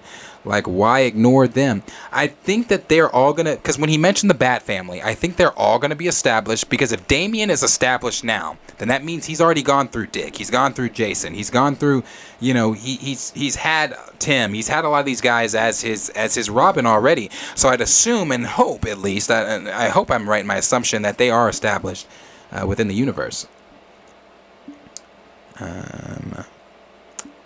Snyder said he could see Richard Madden as Apollo. Raymond said, so is Momoa still Aquaman? Bro, I don't know. I don't think so. I think his last time as Aquaman is Aquaman 3, but I believe he's going to go on and continue to be Lobo. Xavier said, so true. Let your great storytelling lead and not this fake virtual signaling.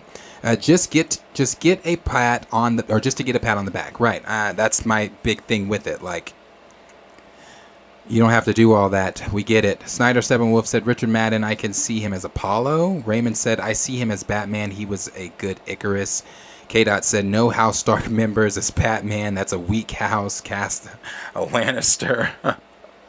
Official EMG said if anyone has seen The Last of Us episode 3, that's yes. Perfect example. That is an accurate representation of fully fleshed out LGBTQ characters. Just write them well and make them multifaceted. I fucking agree. That's the point I'm getting at. Thank you. Yes.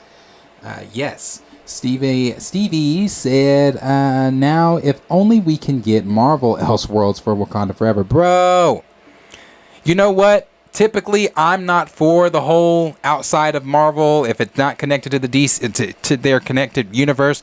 But if that's a way that we could get T'Challa again, give us Marvel Elseworlds films. If that's a way for us to get T'Challa, now don't get me wrong, I still want him in the connective tissue shit.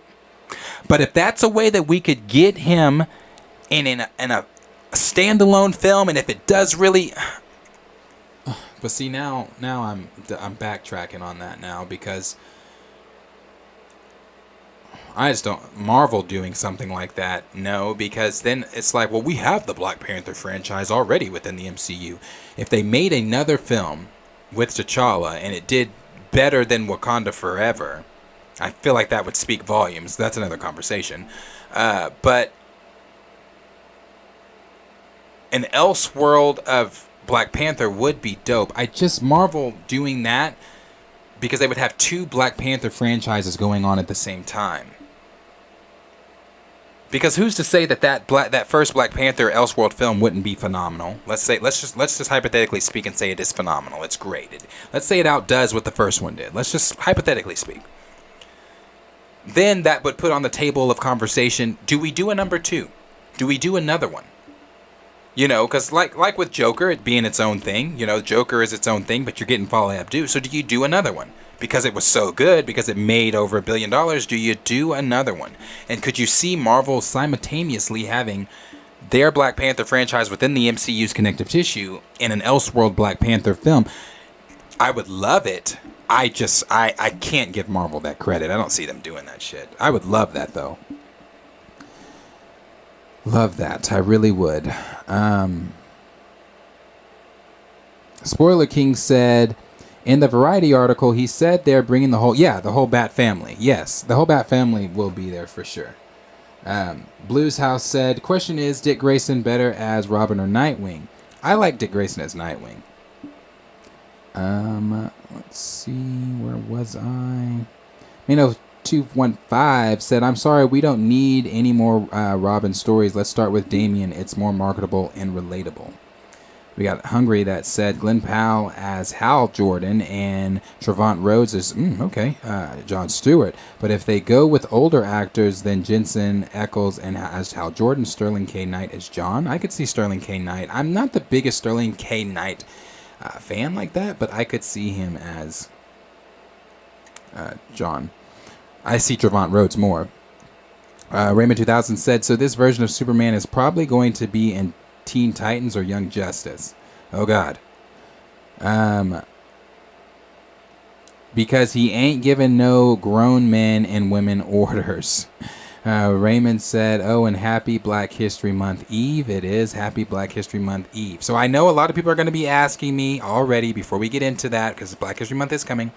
The Black Panther video will not be out the first week, possibly the second week of February, possibly the second week, because I'm still working on it. I'm still not done, but it is coming out Black History Month. Raymond 2000, Snyder said exactly, episode 3 of The Last of Us expanded upon Bill and Frank from the game. Freaking amazing. Still wanted to see Ellie and Bill interact with each other. Mano said it's not happening. I know, bro. No, Mano, bro. Mano, I know. You don't have to tell me. I've given that up. I've given that up. But if someone asks me, I'm going to entertain it. I'll entertain it. But I've given that up, bro. Trust me. I have said stream in and stream out. That I hate to be the bearer of bad news. I hate to shit on theories. I hate to shit on hopes and dreams. But T'Challa, within the MCU, outside of T'Child, is not coming back. I hate to do that. I really do. But they've not. So, Mano, bro, we're in the same fucking car. We're in the same car. Let's see. Skillmonger said the viral Bashinga mock-up would work. Yeah. Snyder said Christopher Priest, Black Panther, and live action with Aldous Hodges as T'Challa. That's a $2 billion right there. D-Sizzle said that's probably why The Authority is the only Wildstorm project that got greenlit. They could have also announced Wildcats or Gen 13 or Stormwatch, etc. Snyder saying, agreeing with you. Facts. Raymond said Dick Grayson having his name be Dick has got to be painful. Officially MG said The Authority was said to be a passion project for James, so I would hope he would handle the characters including Apollo and Midnight well. Yes, he did say it's a passion project, and I'm glad he is doing that one because those are characters that are right up Gunn's alley, bro. When he says, I'm writing this, I'm cool with that, but him writing Superman, I'm not cool with that. D-Sizzle said Jim Lee's Wildstorm gets overlooked just like Milestone. Blues House said Wildcats would have been wild if it was announced. D-Sizzle agreeing. Snyder said, bruh, Tom Taylor, Superman, oh no, I'm not trying to see that in live action. Raymond said, and most of all, the most important month of the year, it's my birthday. Well, happy early birthday, and you know you're going to get a happy birthday from myself and the rest of us on your day. Let's see. Snyder said, someone said Timothy Chalamet as Superman. No. I love Timmy, but not as Superman. Raymond said, T'Challa spent his MCU career dead, and people are happy about that. Yeah. Hungry Almighty said Nightwing and Red Robin and Teen Titans Red Hood supporting roles in Batman movies or his own TV show, and Damian the main Robin in Batman movies. Mind of Inception said James got favoritism. He's gonna bring Chris Pratt. Oh yeah, I believe everybody else when they say Chris Pratt's gonna be Booster Gold. I believe it. I believe it. I really do. I really do. Gray said Timothy Chalamet as Nightwing maybe, or Terry. I could see him as Terry McGinnis maybe. I could even. Here's the thing. I really want Dylan O'Brien as Nightwing because I've always loved that. If Timmy plays a Nightwing or anybody like that, he's gonna have to put on some weight, some muscle for real, because he is. That's a natural skinny. Like, he's just skinny. Have y'all seen the trailers for Bones and all, or Bones and whatever? Brother, like, I don't think I highly doubt they made him lose any fucking weight for that film. Maybe they did. I don't know, but I highly doubt they did. He is skinny. He's skinny. Ant-Man 991 said, I still hope we still get Static Shock. Man, yes. Still get Static Shock for sure. Go down. Andre said, it's my birthday today. Happy birthday, Andre. Everybody, can we get some more love for Andre? Some hearts, and can we get some can we get some cake? Some birthday cake, some streamers, all the type of fun emojis in the chat for Andre. Today is his birthday, so send him definitely a happy birthday. Happy birthday to you, Andre. I hope you have a good one. Let's see. Raymond said, another question I have regarding announcements is, where are the black people? That's a good question too. Where are the black people? Where was Icon? Where was Mr. Terrific? Outside of Jon Stewart, we got no black folk. It's a great question. Where were they? Snyder said he's building like pre-serum Steve Rogers. LOL. Oh, gosh. Skillmonger said Timothy for Scarecrow. D-Stizzle said, I'm sorry, people are chatting. D-Stizzle said, as long as James stays away from the GL show, it might be good. Justin said DC should take inspiration from all their best work in animated universes, Young Justice, and comics, and use it as their template. I want to say, I like the fact that they're connecting all the animation stuff too. I want to say that James may not be too far off on that same line of thinking. Hungry Almighty said, but isn't Dylan O'Brien like 31 years old? I think he is, bro. Assuming if the Batman actor is between 34 and 40-ish, then Nightwing actor should be, yeah, you're right. I think Dylan O'Brien is around that age. Still accepting call-ins. I can, if you still want to call in, Professor the Film Fan, I can get you in here really quick. Let's see. Let's see. I'm reading the rest through these. Stevie said oh, I see. He's talking. Okay. Yeah. So Professor the Film Fan will be the last thing I do here. I'll get you in, bro. Bear with me one moment. Let me get you in here.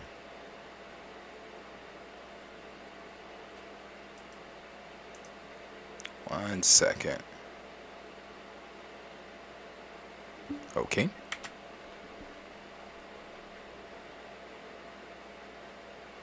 Entering. It should just work.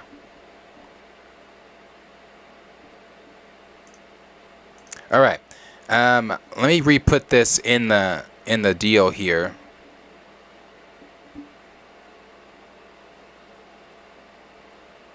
Oh shit. That thing took me all the way out. It wasn't supposed to do that. Hold on.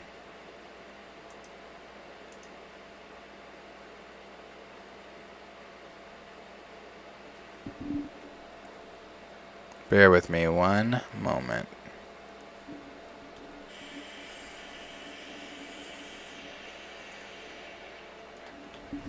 Okay, let me put this back in the chat.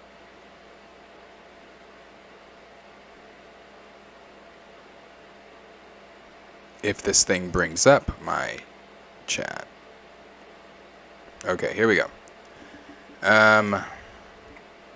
Okay, hold on, Professor the Film Fan. I'm gonna get you in. I'm about to re-enter that studio. It should just have me enter, or not. That's fine.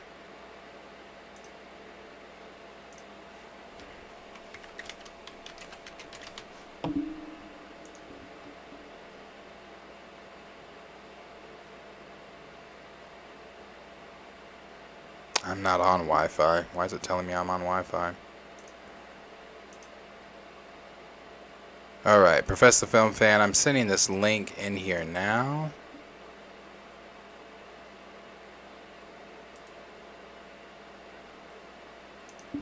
Alright, for anybody that are Professor Film Fan, if you want to go in here and click that link, you can. That I just put there, and that'll let you jump into the StreamYards.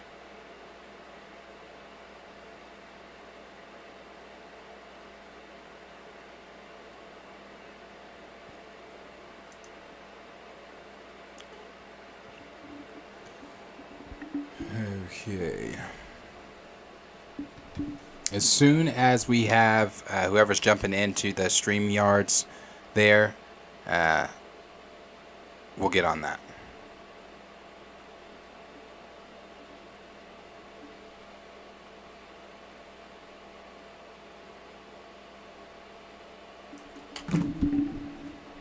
Who else is coming in? Who is coming in?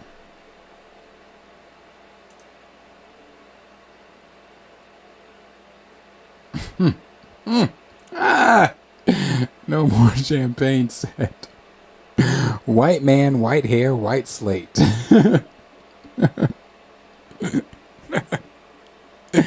Oh shit.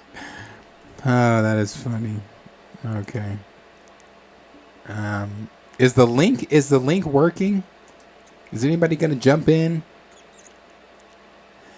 Blues House said Grand Regent Thrag, Jimmy Lee sold the imprint to DC in the early 2000s. Hungry Almighty said, slightly disappointed we didn't get Green Arrow info. No Ollie info. No Ollie info. Let's see. I'm still giving it some time there.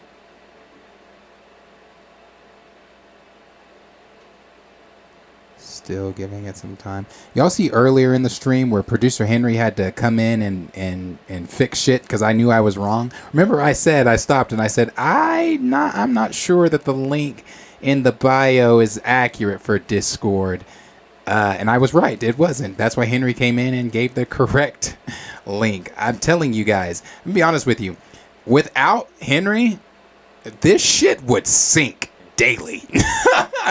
And I do mean, like, we would sink daily without Henry being here and doing the shit that he does. Let's see. Did anyone enter? All right. I'm going to give about 5 more minutes for anybody that still wants to enter. Because I do have to go. Guys, so yeah. So those for, let me, oh no, you're fine, Professor Pam. Go ahead. I have a story to tell. Go ahead and go. So I told you guys it's been fucking raining, or not raining, it's been snowing and sleeting down here. Not so much today. Like where I was in Tulsa today. I had to go to Tulsa. I always have to go. I have to go to Tulsa tomorrow fucking morning. I have to deliver to Tulsa. I have to take some Grand Regent Thrag. If anybody, so I'll tell you it again. If anybody wants to enter, here's the link. This is the link to the StreamYards. If you would like to enter the StreamYards, just to say anything off, get anything off your chest that you'd like to get off your chest, or just talk about any of the topics we talked about today. If you have anything that you'd like to say that's not in the chat, you can, jump in and say that. But I have to go to Tulsa again tomorrow, and that's 2 hours from here. So I have to drive 2 hours, drive all the way to Tulsa tomorrow just to drop something off and then come back. For work, and I'm sure I'm gonna have to drive all over to other places as well. But the ice is real, bro. Like, people were swerving and shit on the highway. You had big 18-wheelers fucking going 65 on ice. I'm like, motherfucker, if you don't slow down, I'm like, what? we're all on the same highway. Like, if something happens to you, likelihood of it happening to all of us is very real. So it's like, I need you to slow down. It's been bad. It's been bad. Like, more so bad toward like the southern and eastern parts of Oklahoma rather than the northern parts of Oklahoma. But it still sucks. It still has sucked. And on top of that, it's freezing. It's fucking freezing. It's fucking freezing. Yeah, so am I looking forward to driving to Tulsa tomorrow morning? Fuck no. Am I looking to driving anywhere else tomorrow? No. But, like I said, I love the fact that I'm in deliveries now and not just sitting at a desk all day. Professor Film Fan, did you say you couldn't get in, or you said you can get in?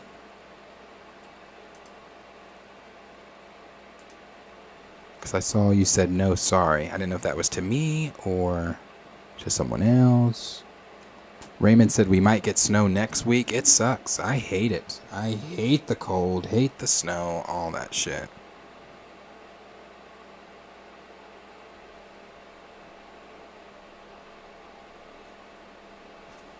Anybody else step in?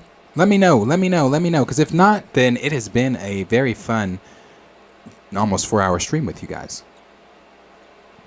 Because like I said, oh no, I don't like the snow. I don't like the snow. There are very little things that I find in like nature wise like that enjoyable. Like let me rewind that. Like am I a nature person? Bro, yeah. Like I'll go hiking, I'll go doing all that shit. Like now camping, probably not. Bad experiences. Will I jump in water I can't see through? Fuck no. Well, I'll only go up to the ocean to about my kneecaps. Like I don't play those games. But as far as like hiking, exploring, and certain shit, like bro, I'm all for that. Like there's an abandoned insane asylum here in town. Like it's old. It's abandoned. It's closed down, boarded up. But it takes a huge chunk of land here in Norman. So a group of friends and we found a way in. And when I tell you that was so fun, but it was scary. It was scary, but it was so fun. Like, so there's like a chapel where they would like, people say this. I don't know, bro. Like, I don't know. There's so many different like myths and things that come with the town. But one of the myths is that they say that they used to perform exorcisms on like patients and stuff in that chapel. So like, we couldn't get in. We were trying to get in the chapel. But we couldn't get in the chapel. Then we heard like this loud, like banging screech noise come from the chapel. Actually, bro, I have video of that shit. The next time I'm thinking about it, where we're just hanging out, I will send you guys. I will play the video. Because when I tell you, like, that's another thing. Like, my brother the brother that's a year older than me. He is like fast. Like Garrett is fast. Like I'm fast, but I'm not Garrett fast. When I tell you I took off when we heard that shit, I was like, nope. I'm like, I'm done. I'm out. But that was, I explore and do stuff like that. But like, you want me to go trucking in the snow, like snowboarding, snow tubing? No, that's not me. A family friend took me. He said he's waiting backstage. Okay. Wait, where? Are you in? It's not showing me that you're in here.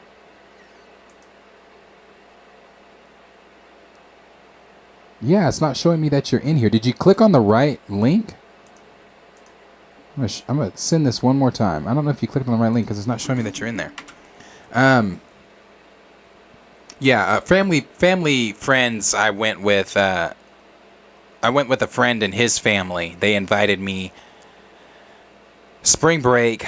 What was it, like 2, 3, 4 years ago now, to New Mexico to go snowboarding. Worst experience of my life. I will never do anything like that again. One, I hate the cold, so I don't know why I agreed to that. Two, I didn't even have the right clothes, so I don't know why I agreed to it. Three, the equipment was $500 a person. So when I tell you I only went snow tubing, and I still don't know why I agreed to do that, that's all I did. That cost me $40. 500 only cost me 40. I'm like, nope, I don't need to do the ski lift, and I don't need to do the skis and the snowboard, and I don't want to do all that. Profess the film. Oh, there you are. There you are, bro. Wait, now you can hear me. There you are, bro. How are you doing? Wait, can you hear me? Hold on. Hold on. All right, can you hear me? Yeah. You should be able to hear me. Why can't he hear me? Hold on. I'm going to put something in here. Profess, bear with me 1 minute.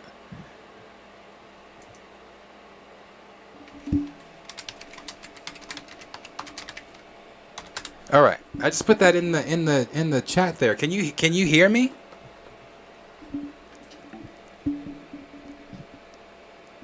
Oh, you can hear me. Okay. All right. Cool. How's it going, bro? How are you doing? Hello. You can hear me or no? I'm so confused right now. I don't think you can hear me. I don't think he can.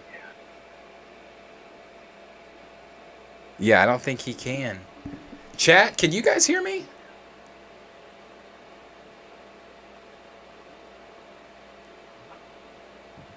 Damn, I can't hear him.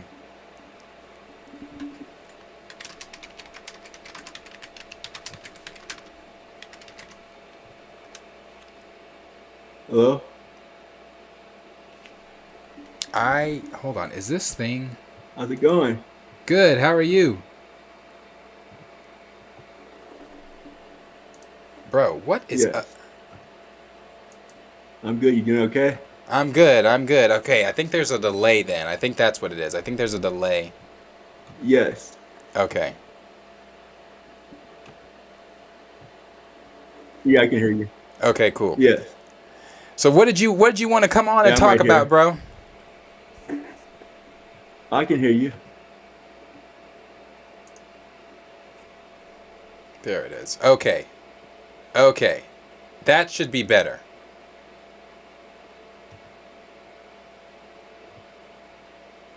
But I feel like it's still not. Yes. On the stream or just in the video? Can you hear me on the video here? I'm good. You doing okay? Oh, wow. This is majorly delayed. My gosh. Yeah, it's very delayed. I'm sorry. Yeah, it is majorly delayed. I can't. I'm sorry. Oh, I'm sorry.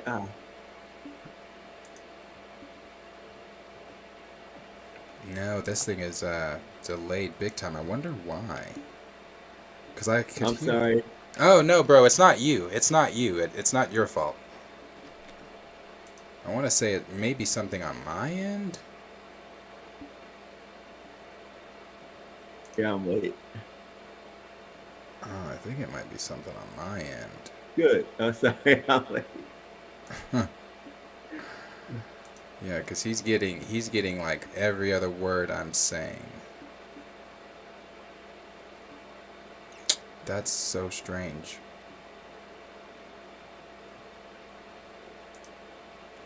Okay, Profess the Film Fan. We might have to try this another time because I don't know why, but it's majorly delayed.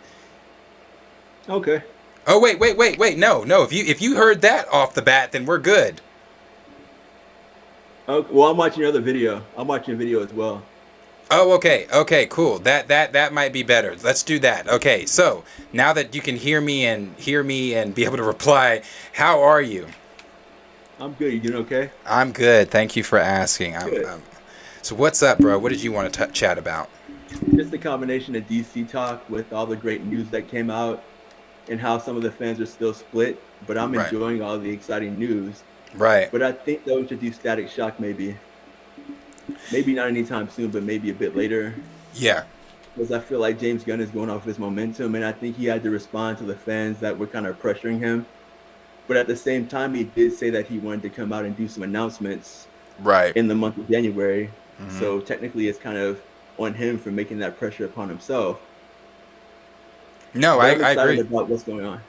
Yeah, I agree with you. I'm excited about what's going on too. Like I said, I have seen people being split on the decision, and honestly, a lot of that split stuff that's going on, it's like, no matter what, if Gunn could have come out here and said, drop the dopest of dopest ideas, and people still would have been like, yeah, but it's not the Snyder cut, or yeah, but you still did what you did to Henry Cavill, and don't get me wrong, I have my issues, but at the same time, I'm still excited for the reboot because they needed this. This was needed, and the things that he did mention, there were some that were like, but then there were others where I was like, okay, James, like, I still trust you, bro. Like, I see what you're doing. I still trust you. But I think that split stuff, I don't think that's going to change. I really don't.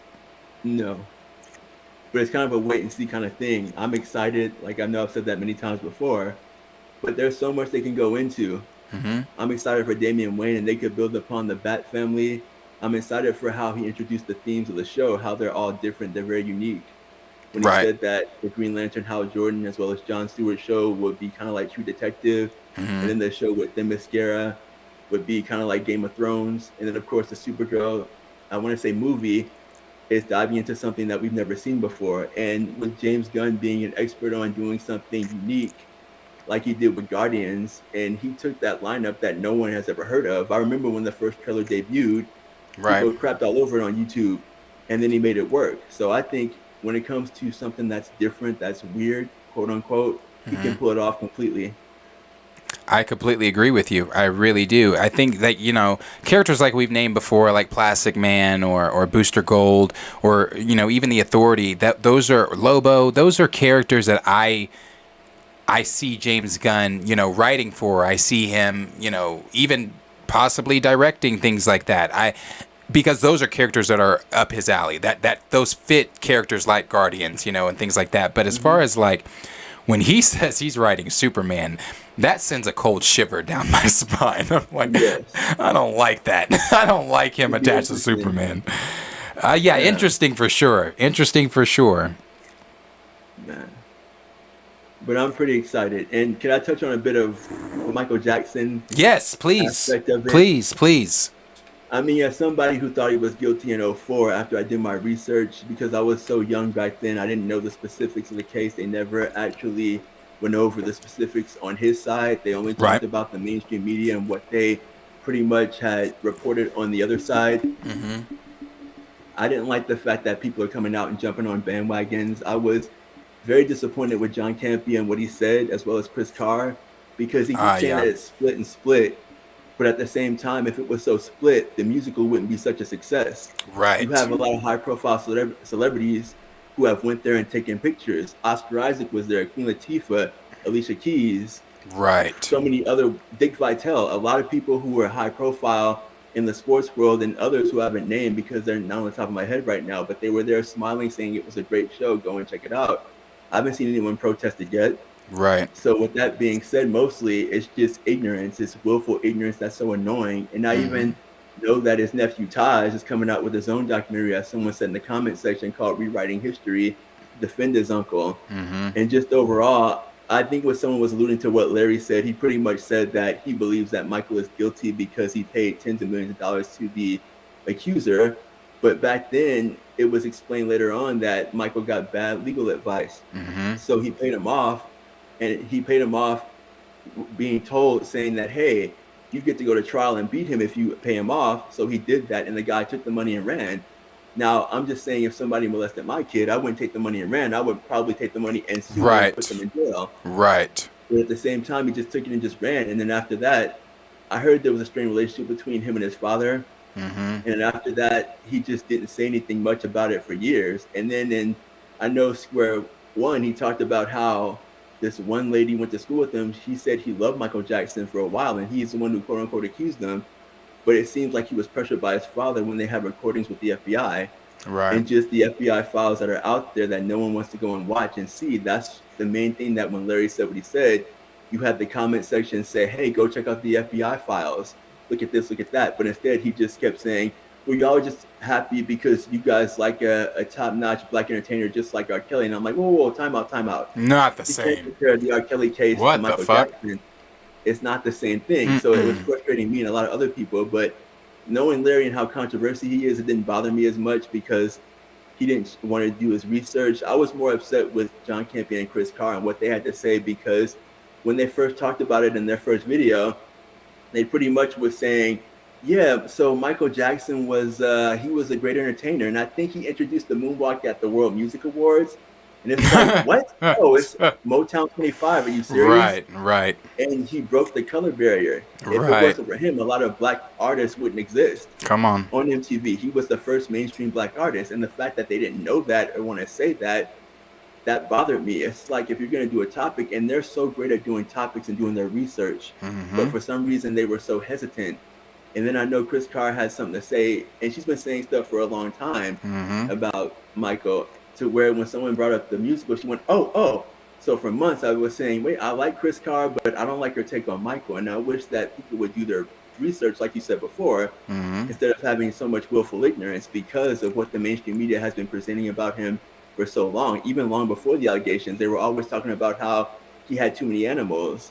How he was doing stuff with them. And it was always a reoccurring cesspool of a never-ending set of downward stairs of how he was this or that, and how people accused him of trying to bleach his skin because he didn't want to be black, when there's a long history of black people who have vitiligo. I used to work with people who had that. So it's not new. It's just so much ignorance that people are not aware of because they choose not to do their research, and it's so frustrating. But hopefully that comes to light it comes to light one day.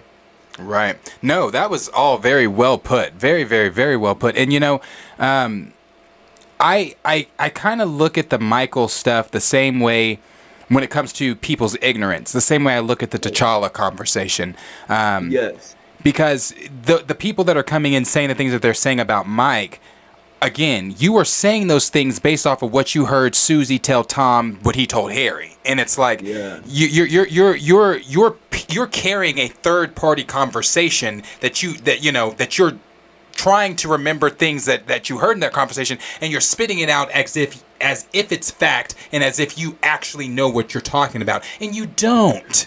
You don't. Like, when people come in and they say the things like, oh, you know, about T'Challa or about Mike, it's like, do your research on Michael Jackson. If you really want to know, do your research. Don't start, you know, I think, I've said this before, I think, you know, basing your opinion off of something that someone else has said without doing your research is very dangerous, and it's very bullheaded, because you don't know what you're agreeing to. You don't know what you might have heard somebody, let's use John and Chris as an example. You might have heard John and Chris say something that was small, but you don't know, you know, how much weight that small thing that they said carries, and what people, you know, might think about that. So I agree with you. Like, I like Chris. Don't get me wrong. I like Chris. I do. I really do. But her comments and things that she has said about Mike, like I said,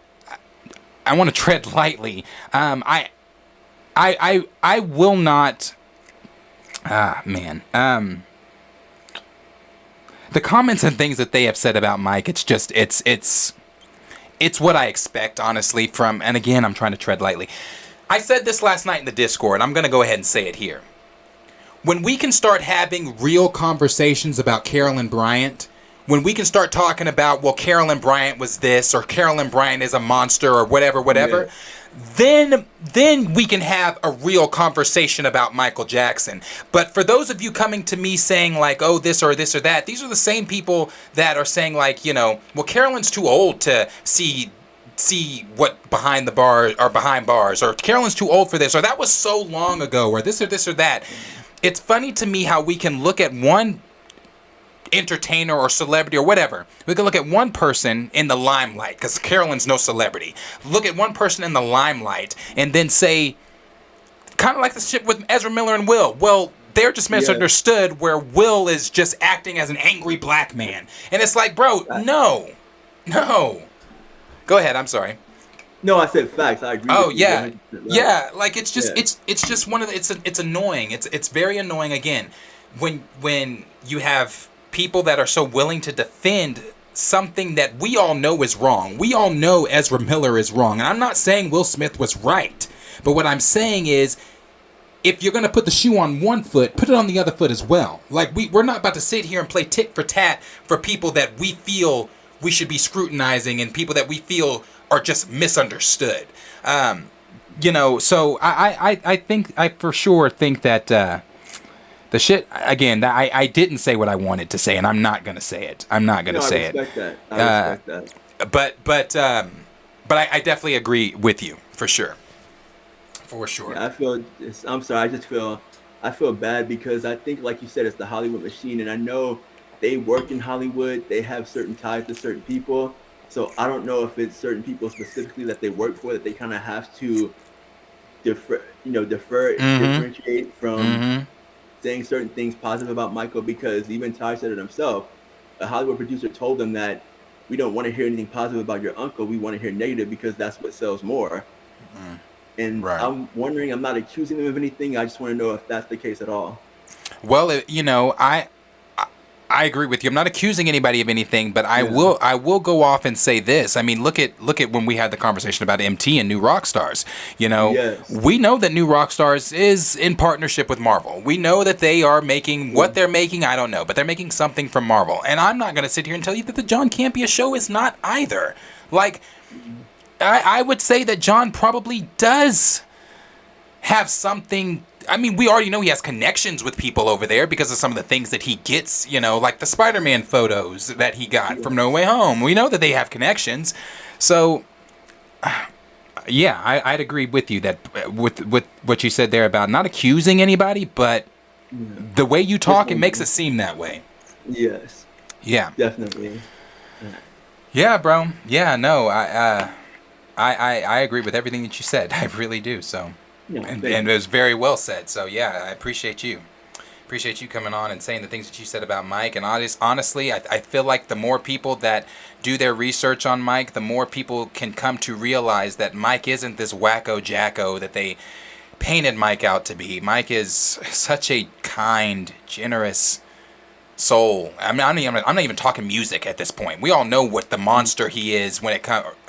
When I say monster, I'm not talking about like that. Performer, Exactly the type of beast he is when it comes to the entertainment, the performer that he is. But I'm talking more so just the heart, the man himself that he was. He was such a kind soul and such a misunderstood kind soul. Yes. So yeah, I agree, bro. I agree. So. Thank you for coming on here to talk about Mike in that positive way and the DC stuff. Oh, you're very welcome. Thank you for having me. Yeah, no, thank you, bro. And I next time we do this, I hope to see you in the next talk. Yes. All right, bro. I'll talk to you later. Thank you. All right. Take care. All right, bye. Yeah, no, I thought that was great. I thought that was great. Thank you, Professor the Film Fam, for coming on, because there were that was a great conversation, and I liked everything that you said. Very insightful there for sure. Very positive on the mic stuff. Very well put, articulated, and I like it. So thank you for coming on, and thank everybody that has been here for today's show. Like Raymond said, Google is free for everyone. Man, that's so true. So yeah, thank you guys for all being here. Thank you guys for making yet another wonderful stream. I hope that you guys all have a great and beautiful and wonderful night. I hope you guys all get great sleep. I hope if you do have a job to get to in the morning that you wake up in a positive, happy mood, and that you are able to get to work and enjoy your Wednesday at work. So I'll be back tomorrow. As I told you guys, since I didn't stream Monday, I will stream tomorrow for everyone. So I'll stream tomorrow, and I'll be back Thursday and Friday as well. So again, to everybody, well, just me, from myself in the room, thank you guys for being here yet again. Thank you for the new subscriptions. Thank you guys for the super chats, the very, very kind and generous super chats. Again, we never expect anything, but they are always so very much appreciated. Thank you guys so much. Henry and I have also, we worked all day Sunday, I believe. That's why I didn't do the stream Sunday, because all day Sunday after I got done with games and stuff, and by the way, those games didn't go good. It was not my team. It's not my team. Remember, I told you guys I was filling in for another team. Games didn't go good. That team's got some work. Damn, what was I saying? My mind just went fucking, oh yeah, Sunday, Henry and I were working all day in the studio on Sunday on just better things for the channel. I don't know if you guys have been over to the YouTube channel or not, but there's a new look. Even if you go over to Twitter, there's a new look. We have a new profile picture right now. Not going to be the profile picture, but a new profile picture right now, and a bunch of new things. We set up the members only streams to where we can start having you guys become members. We're not ready for you guys to become members yet, but almost. Set up the Patreon, same thing with that. Not ready for everybody to become members. If you're interested in being a Patreon member also, but that is also, it's also set up and things like that. We're still working out the kinks of things and making sure that when we do debut it, that it is presentable for everyone. So again, thank you guys all for being here. Thank you for the kind, goated streams and things like that. It's always so nice. But I will be back, like I said, tomorrow, and I hope you guys all take care. Have a good night. Let me put this on me the way I need to. Take care. Have a good night. And I will see you guys. Well, as I always say, like, subscribe, share this video with your friends. Again, smash the like button if you haven't. It definitely helps us out over here. Gets us in the algorithm. Gets us pushed out there. Share this with many other people that may not be fanatics right now with us. But let's get some more fellow fanatics in here. Let's boost the subscriptions. And our subscriptions are going up. And I appreciate it. That is all you guys. That's all you guys. Thank you guys so much for all of the kind and wonderful help. I really do mean it. So again, like, subscribe, share with your friends, and like, subscribe, share with your friends, and I will see you guys in the next video. Take care, guys. Peace out.